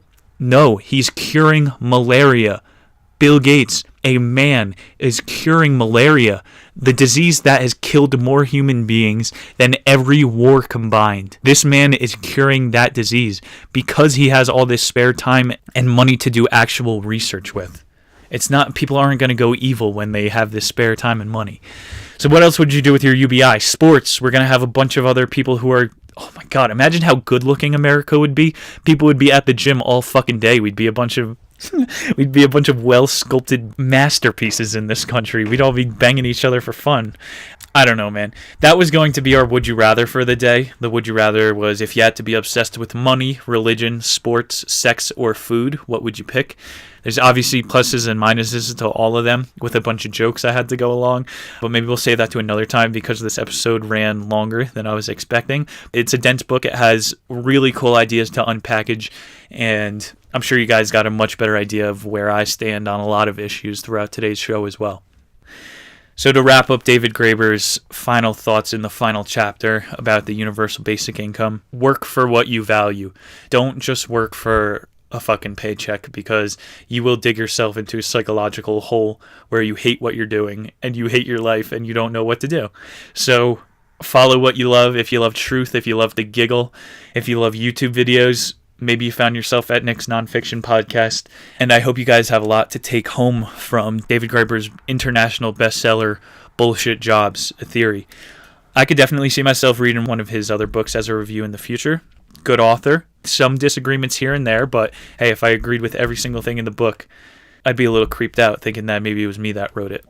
Next month, we're going to be going over Matthew Walker. His book, Why We Sleep, is going to be more factual. You guys are going to learn how to get a good night's rest. And that's going to do it for us in March. Thank you all for tuning in so much. I really do appreciate you all. Get at me, comments, compliments, criticisms. Send that over my way, nmuniz@udel.edu. Go check out Harry Schwunt. It's growing. Funny content every night. You guys are going to love it over there if you love it here. And vice versa. Welcome to Nick's Nonfiction. This thing isn't going anywhere. I am your monthly period to bring it full circle. Yeah, Uncle Flo. That would be my rap name. Uncle Flo on the beat. Here to murder your dome. Gonna spit some crazy facts that you all could take home. Look at that shit. I should just start a rap album. Fuck the podcast. I'm just playing all you. Thank you very much for tuning in again. I will see you all in April for Why We Sleep, Matthew Walker. Peace.